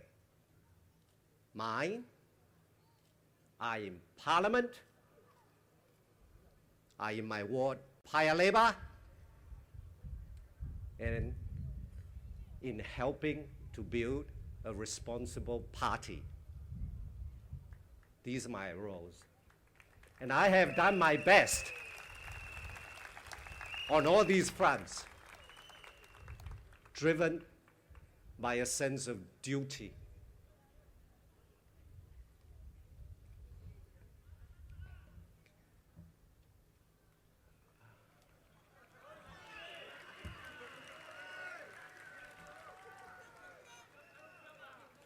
My hope is for all of us to feel empowered with the power that we can bring to one another. We call it the power of we. My wish is for us to all feel empowered to move away from a monolithic Singapore towards a better future. Empower your future, my friends.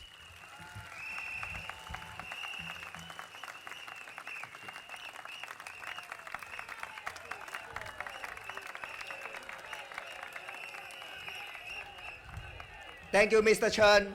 Next, we have the candidate for Hougang SMC, Mr. Peng Ing Huat. 接下来，我们邀请后港单选区候选人方荣发先生。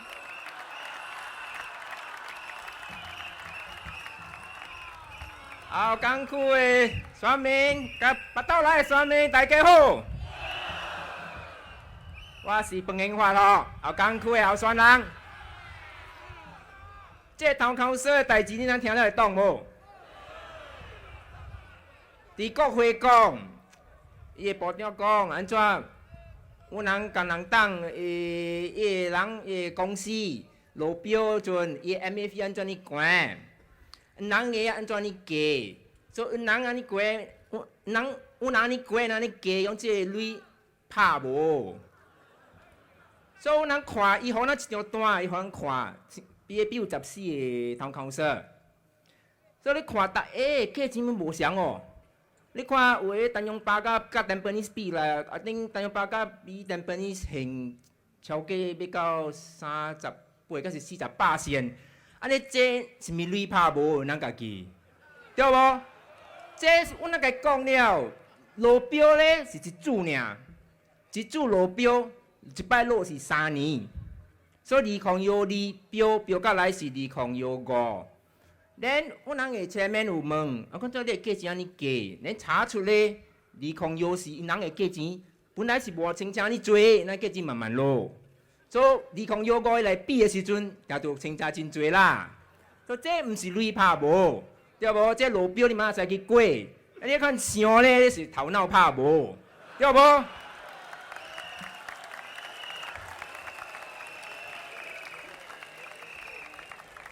搁有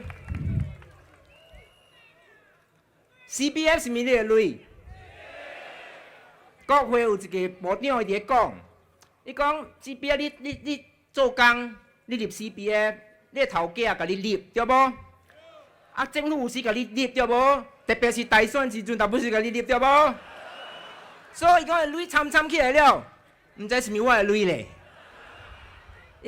？MP 讲，所以伊讲完了，大部长拍MP 和 BAP 大家拍泡泡咯，同意咧，用这个镭参了吗？毋知是咪人民个镭哦？所以咱真欢喜泡。然后我伫咧想，我无啦，是表是我的镭。所以我伫咧想，当下有一个 MP 是无？伊讲逐日伊看到伊公积金的单，伊真欢喜咧，真欢喜。毋是你的镭，你欢喜做啥物鬼？对无 ？CPF 是你的镭。我有伫国会讲，你做少年的时阵。你爱甲咱控制，甲咱留调，甲咱较严会使。你爱 CPF 也较严会使，人一老了，你就放较零。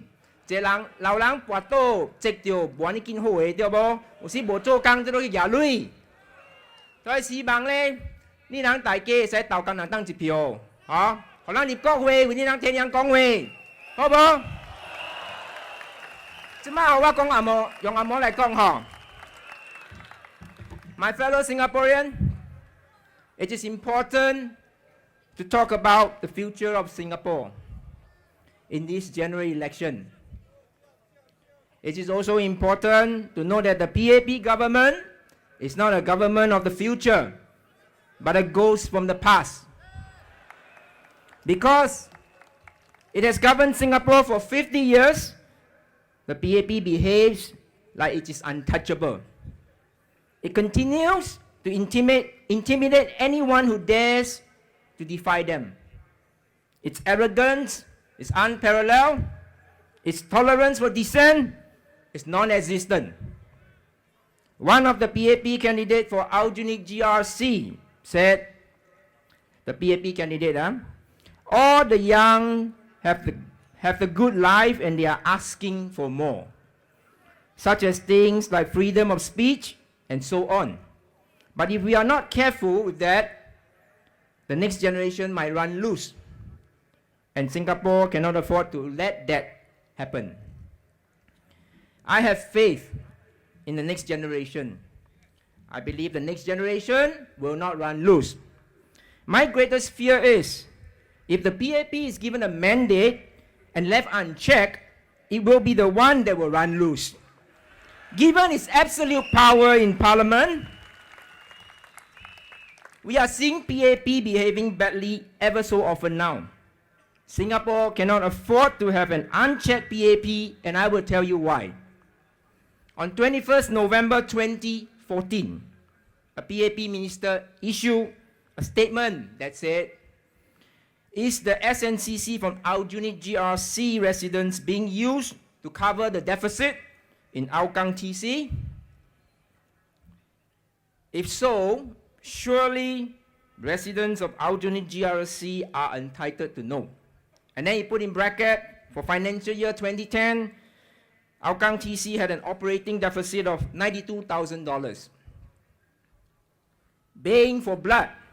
Another PAP MP repeated this on 14 August 2015 and said, essentially what happened was this. Hougang Town Council was running a deficit. They took over Aljunied, a town which was in surplus following 2011 general election. They took over Punggol East from Pasir Ris Punggol Town Council, which was also in surplus. Now the whole Aljunied, Hougang, Punggol East Town Council is in deficit. We checked the books and found that the PAP conveniently left out the fact that Hougang Town Council had a surplus of $82,000 as of 26 May 2011 when it merged its account with Aljunied GRC. This figure is found in the audit report of the old Aljunied Hougang Town Council for the financial year ending 31st March 2012. This report was presented to Parliament on 22nd January 2013. It is highly mischievous for the PAP to make such a statement to alarm residents of Aljunied, Hougang, and Punggol East. This is the hallmark of a one-party state where the ruling members can withhold the fact and think that they can get away with murder.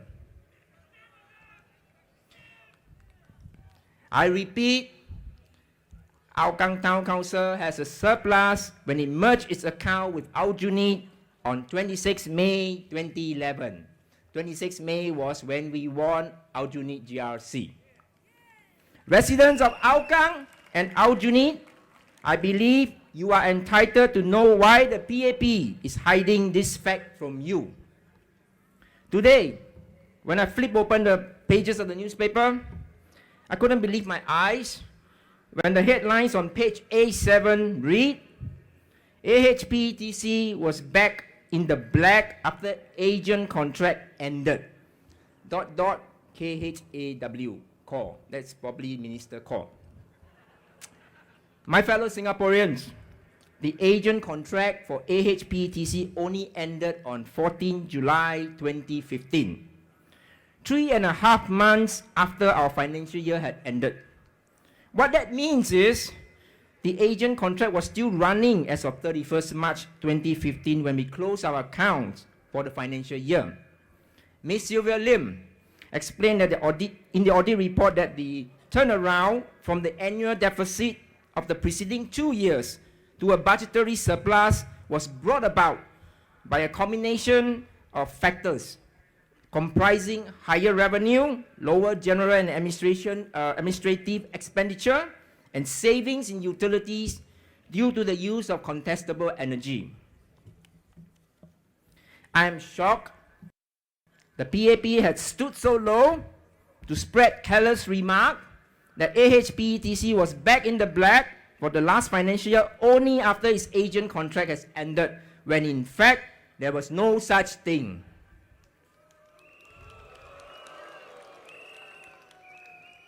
AHPTC has achieved a turnaround in its financial position on its own merit when the agent contract was still running. This is because we do know how to run a town council, and we can run it despite being handicapped by the loss of a multi-million-dollar town management system developed with SNCC money to a PAP-owned company. The PAP is trying very hard to paint the Workers' Party as one who will reward its friend with contracts. Let me state this in no uncertain term. The Workers' Party has never set up any $2 private limited company to do business with Town Council. And we will never reward our friends with lucrative contracts. We welcome competitive bids from all parties. In fact, the Essential Maintenance Service contract in AHPTC was recently awarded to a company linked to the HDB because it gave the town a competitive bid versus the other tenderer. I guess fixing the opposition is more important to the PAP than fixing the MRT, the hospital bed shortage, and improving the Singaporean core in our workforce. My fellow Singaporean, The time has come to reject BAP's style of politics. The time has come to reject politics of intimidation, politics of divide, and politics of mudslinging. The time has come to empower your future.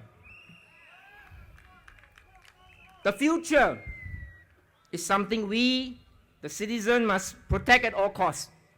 Because if we allow the PAP to control every aspect of our lives again, we will all go back to the dark ages of politics, when citizens had no voice in the parliament, no say in the policy, and no recourse if government decides to increase the population to 6.9 million people. The Workers' Party voted against the population white paper, but nothing is going to change because the result was 77 votes for and 13 against. The PAP will take this as a clear endorsement of their population policy roadmap from you, the people, because all the elected PAP MPs present at the sitting supported the roadmap to increase the population to 6.9 million people. Let me tell you something interesting about the population white paper. When it was first tabled in Parliament on 4 February 2013, the Deputy Prime Minister Teo Chee Hean asked the House to endorse the population white paper as the population policy roadmap to address Singapore's demographic challenge. Population policy roadmap. The very next day, the PAP immediately tabled an amendment to drop the word population policy, after many Singaporeans expressed their shock and rejection of the population policy. The PAP also tried to sugarcoat the statement further by adding that it supports maintaining a strong Singaporean core by encouraging more Singaporeans to get married and have children. Supplement by a calibrated pace of immigration to prevent the citizen population from shrinking. And the last part is the best. And recognizes that the population projection beyond 2020 are for the purpose of land use and infrastructure planning and not a population target. Do you believe the PAP? Do you believe a well-thought-through population policy roadmap can be dropped or changed just like that overnight? In my 3 years of being an MP, I've never seen anything like that. That's why it is important for us to empower our future. Empowering your future goes beyond protecting your rights to vote without fear and intimidation. It involves helping to build a strong opposition, to stand up against the tyranny of the PAP. It involves ensuring that you, the voters, will never be taken for granted.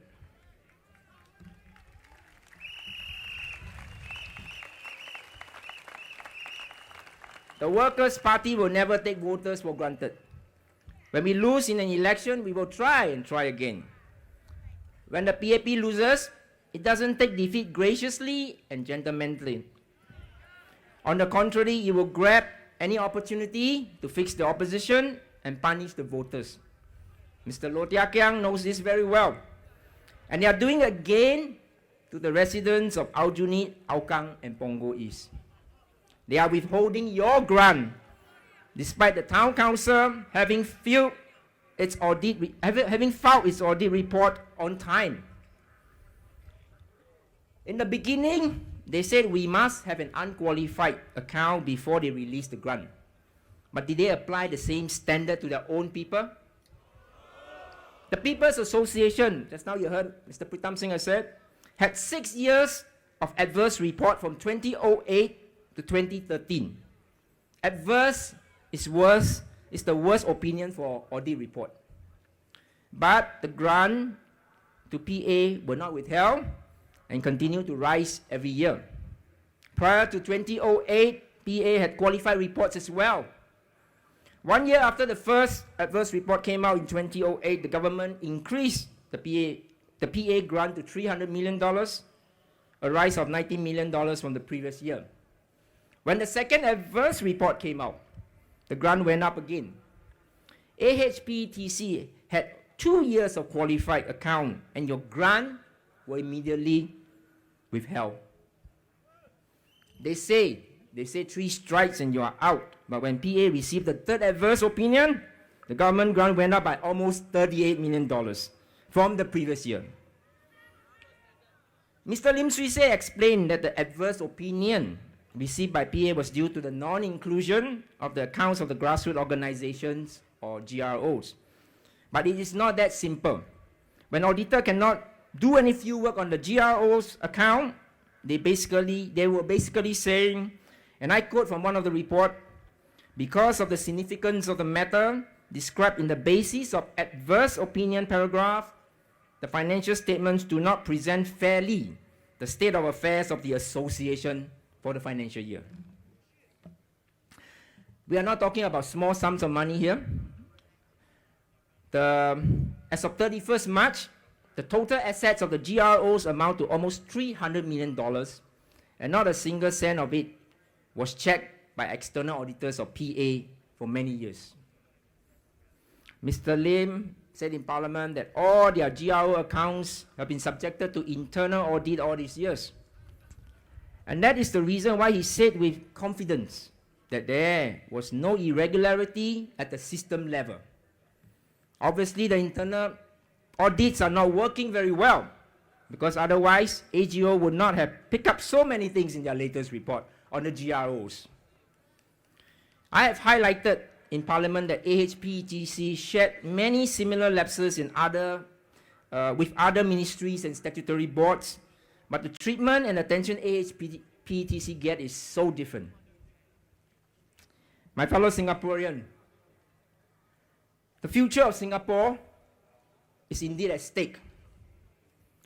The future is not about running town council. We can run a town council as proven by our audit report. In fact, there are many managing agents who can run town councils as well. The future of Singapore is about getting our politics right. The future is about having leaders we can respect. The future is also about empowering ourselves to do what is right and good for the country. And what we have seen and witnessed from the PAP so far is not good for the country. The time has come to build a nation truly based on justice and equality and nothing less. The Workers' Party cannot do this alone. But together with you, we can change the future. We have done it before in 2011. We've done it again in 2012 and 2013. We will do it again come September 11.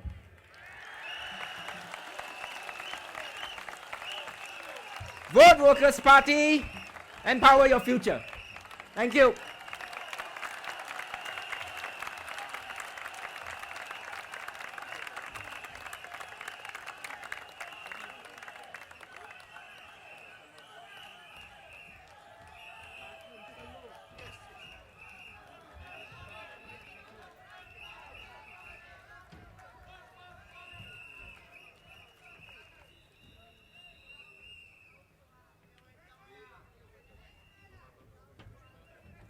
Next, the speaker is the candidate for Aljunied GRC, Mr. Low Jia Kang. 接下来的候选人是安妮集选区的候选人刘成祥先生。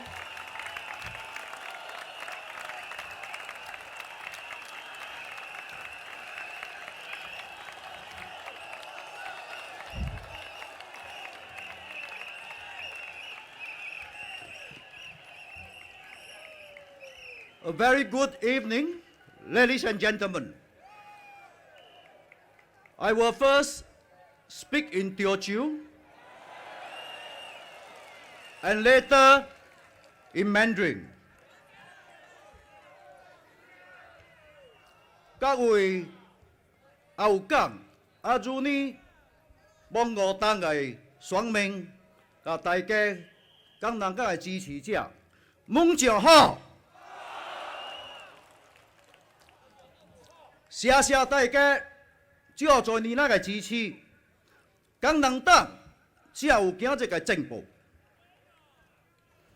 2011年大选之后，有讲就呢，帮我党嘅选民对工人党嘅支持，逼行动党改变政策，这伊个改变对新加坡全国嘅人民拢总有益处。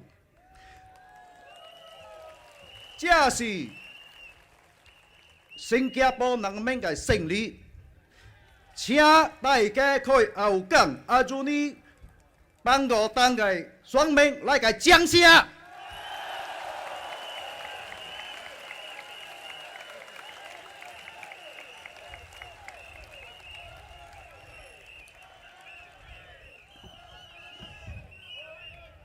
这4年来，政府在政策上做了好大的改变，也改善了新加坡人的生活，这是好事。不过，对工人党 BAP 这4年来诸多为难，当水巴萨，革命无钱欠集会。市政府嘅小麦嘅问题，到始终啊，别人嘅公司趁钱，伊也爱挖乱人。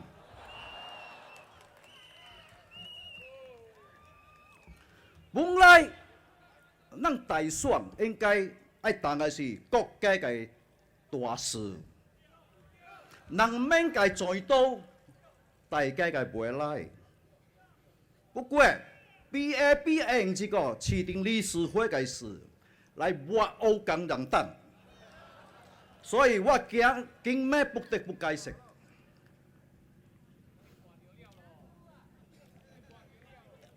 OK， 咱市政会嘅小麦是有事实，伊政府呢派咱来撤销，伊若有干物件都爱改正。 了，伊发出了一个报告，这个报告内面所指出嘅问题，到目前为止，咱大多数已经是解决了。不过，有干物件需要时间，做呢？因为这个小麦嘅物件是甲水电师咱接受制作嘅小麦有关联嘅。 始终咱接受嘅重点啊，电脑拢总可以搬去啊。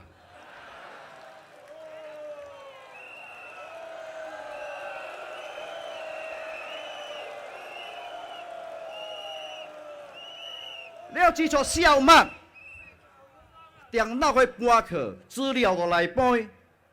有干物件我看别个答啦，我甲政府答，无变解决，是你个问题，毋是咱个问题。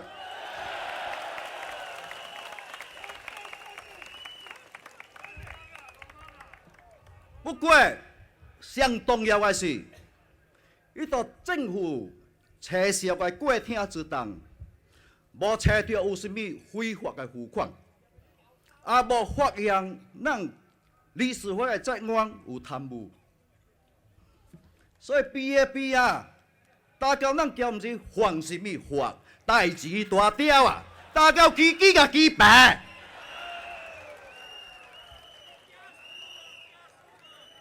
不过今日，咱还是在徛到这个。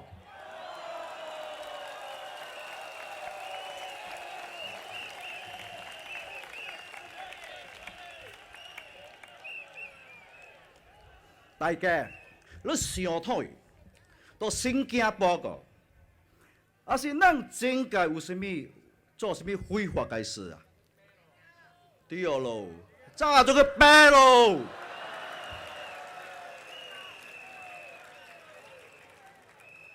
还是有贪污啊？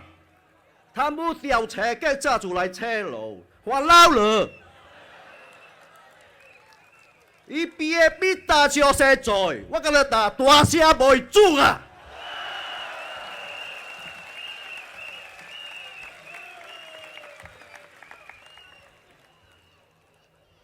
工人党是一个负责任的政党。咱杜二抗11年接管市政府嘅时候，所做嘅头一个决定就是，因为咱委任管理公司来甲咱管理咱嘅市政，咱嘅决定是管理公司嘅 check 伊嘅支票，也是无咱市政理事会嘅主席也是副主席签名是袂使过嘅，无变过销啊，黄盒袂过销啊。所以，伊个报出落台，哇！恁管理公司内边啊，翁某两街咱去照写做过啊，家己搞家己知啊，四线打。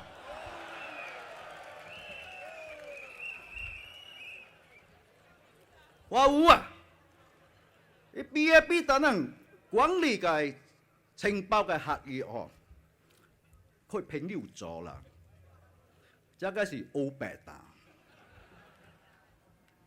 咱接受头一年过都市区是无路标，合约呢有甲国家发展部报告，过后落来个市政理事会拢总个写去合约，拢总是公开投标个。公开投标，是物咱拢总会来标，你落标个结果也就爱公开。哎，做你要去保留佢朋友啊！你有冇乌车哇？乌马卡搞掉。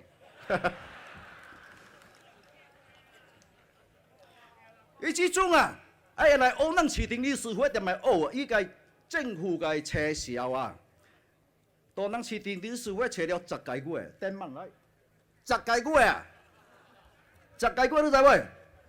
所以咱个销无变做出来，就因为一方面是因为咱无伊个时间，伊找10月个来销，伊个学无袂惊啦。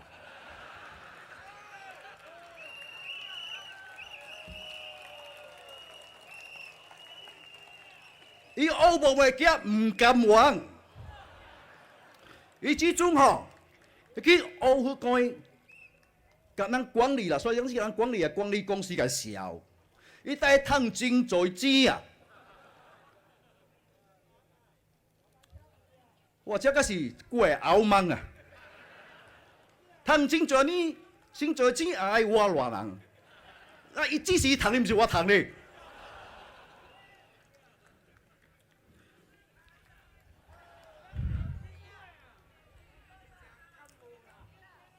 伊比。伊相当爱担伊即个市政理事会个财务个管理吼，就当咱工人党袂晓管理市政会啦。伊甲创会党你莫投工人党吼，因为你袂晓市政理事会管到你thôi，销啊袂晓做啦，了甲算书记啦吼。不过伊毋记得去咧，伊人。用居民所交嘅集会去投资啊，一撮600万，啊，雷曼兄弟过掉，兄弟伊也输掉啊。你话这种问，这错 BAB 市定理个BAB 管理个这错人免吼，你免就去搞了 BAB 投资。伊 BAB 叫人阿如尼区个居民给人投资嘛，了伊做你无该投资，伊要叫伊家己个居民个投资才对，这才啱啊对。这个无水准，有话打别人，无话打家己啊。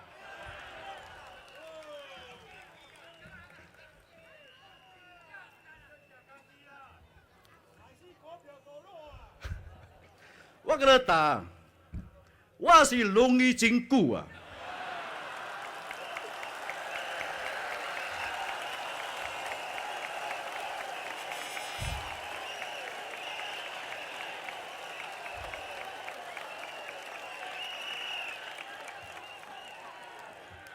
不过，咱就爱激动精神，爱用时间、用心把这个事做好。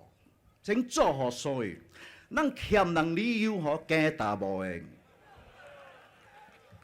现在咱个小做出来了，交给国家发展部甲国会，咱撤销个新机制，但咱市政府个小物，除了古销啦，无变改革我答过了啊，其他个拢总下滑。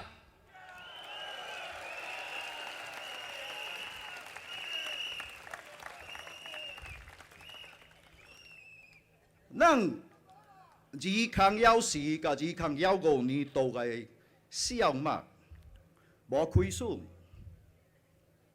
有无亏损？是算720万个津贴啊，720万个津贴，伊始终政府甲你扣掉，卖开了。从早你听本人发达，EPA 人民协会啦。伊个小物我变过年做4线来伊免可以，了咱个伊就无可以的，这个是叫双定标准，是包括这720万，咱市政理事会还有170万个盈余，咱无亏损。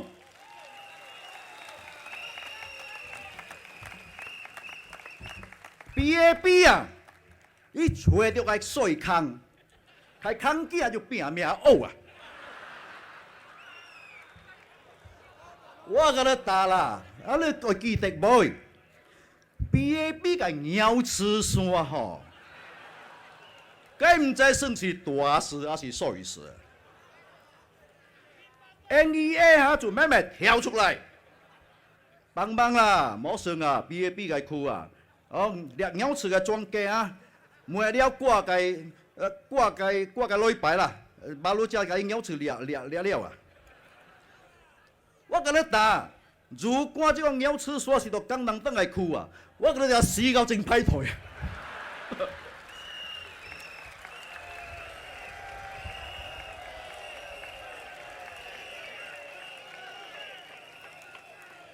所以吼，我甲大家。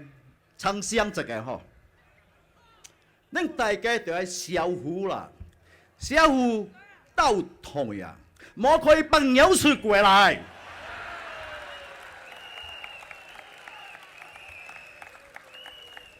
BAB 是袂甘愿的啦，伊定着找坑头家啦，伊个袂调远的，免惊。咱江南党经历过安尼侪大风大雨，咱会大步行出去。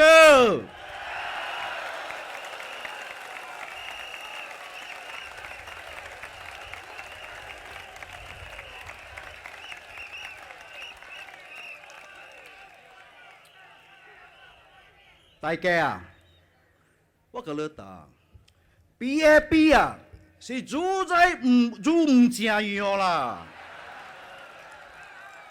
伊做政府50年，外到今日大话大到534啦，大什么公改啦，大有大无就对啦。所以我甲你答吼，为了咱个国家，为了咱个子孙个未来。9月11号，恁就投江南党一票，谢谢大家。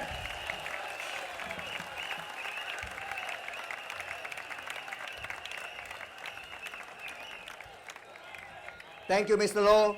Next, we have the chairman for the Workers' Party, Miss Sylvia Lim.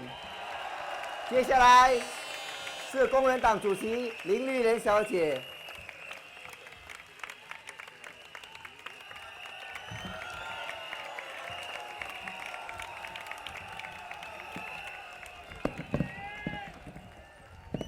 大家晚上好。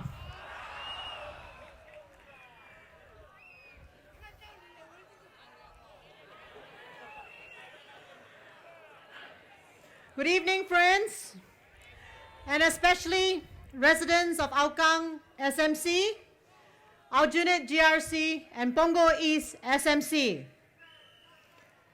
Tonight, the Workers' Party starts off its first rally at Hougang SMC. We do this to remind ourselves of one fundamental truth. Without Hougang, the Workers' Party would not have Aljunied or Punggol East. We remember you, Hougang!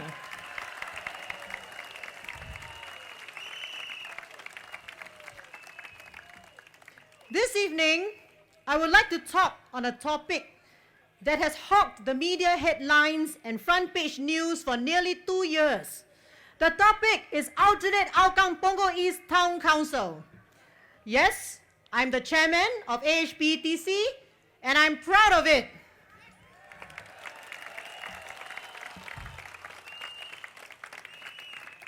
Let me first talk about 4 myths about AHPTC and debunk those myths. Myth number 1, WP uses AHPTC to reserve contracts for friends. This is false. After the Workers' Party took over Aljunied Town Council, it called open public tenders for the managing agent contract and the contract to run the Essential Maintenance Services Unit, or EMSU. These tenders were called in 2012 and were advertised in the Straits Times newspaper as required by the Town Council financial rules. We called open tenders for these contracts again in 2014 and 2015. Anyone can submit a bid for a public tender. AHPTC does not and cannot reserve contracts for friends. There was one exceptional situation just after the general election when a tender was not called for MA services for a short period of 1 year. Why? First, the former managing agent appointed by the PAP told us that it did not want to continue under WP. There was also very urgent work needed to take over from the PAP management, especially because the Town Council management software used to run Aljunied TC was terminated with 1 month's notice by a software owner, a PAP company called AIM.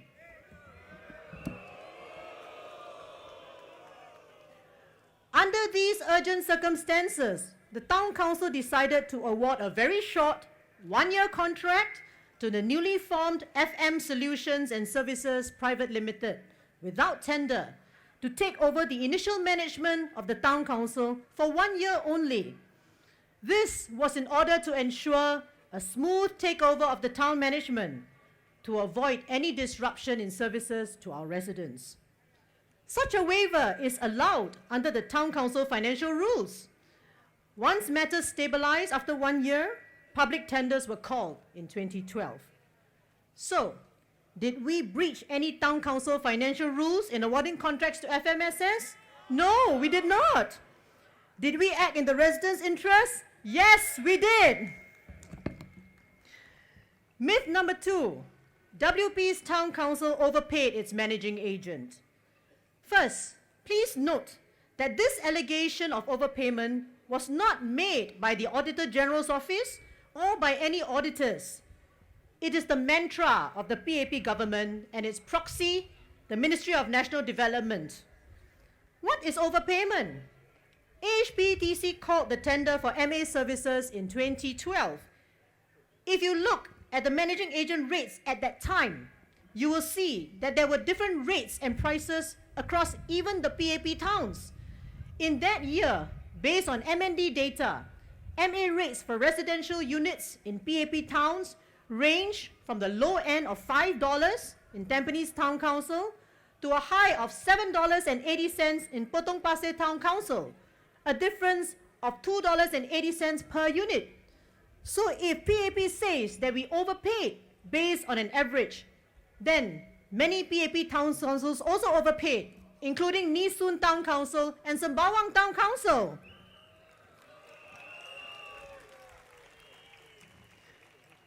When Workers' Party assessed the MA price proposal in 2012, we took into account the price charged by PAP's managing agent. We also have some additional, including running an early booking division for residents.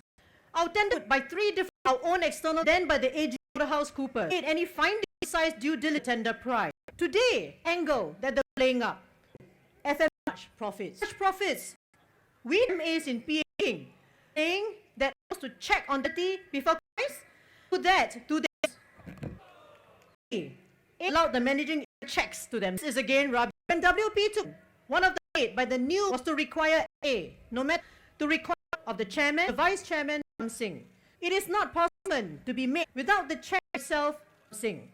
And checks themselves that the contract and directed checks or I need.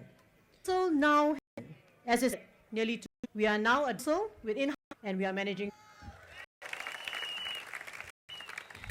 AHP is in financial sustain is.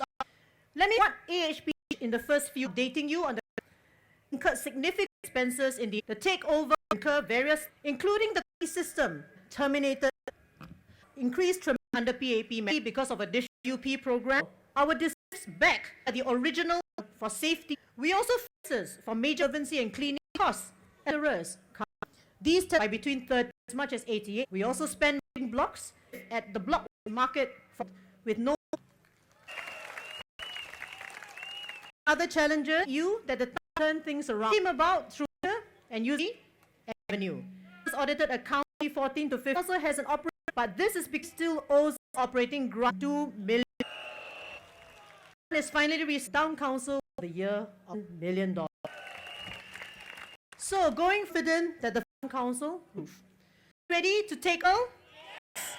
I say this for the one experience of taking. We have 7 MPC management expos. We are to risk areas. We have general's audit to the area. Many of the observators have been remaining from other parts. Have you asked your CAP and MN time on age? Have you asked yourself? UP took over non as per normal. Even the consistently green and leave an ember in many other towns. Financial managers have some difficulty. Subject W scrutiny to WP. Audit for 10 parliamentary debates. High Court. Even after this week, RMND, HBTCs, did I answer to this? Civil service, but I and such. They are probably now 24/7. Finance is saying no gain, trying to make it pay a political town council manager. Public will be our other party. This is the behavior of a first world. The town council and being cut because we know necessary pain. Not do our best challenges. One political town councils and political development. Do you want with no? It's up to you. Just play your positive to the PA. Singaporeans without power your vote. What?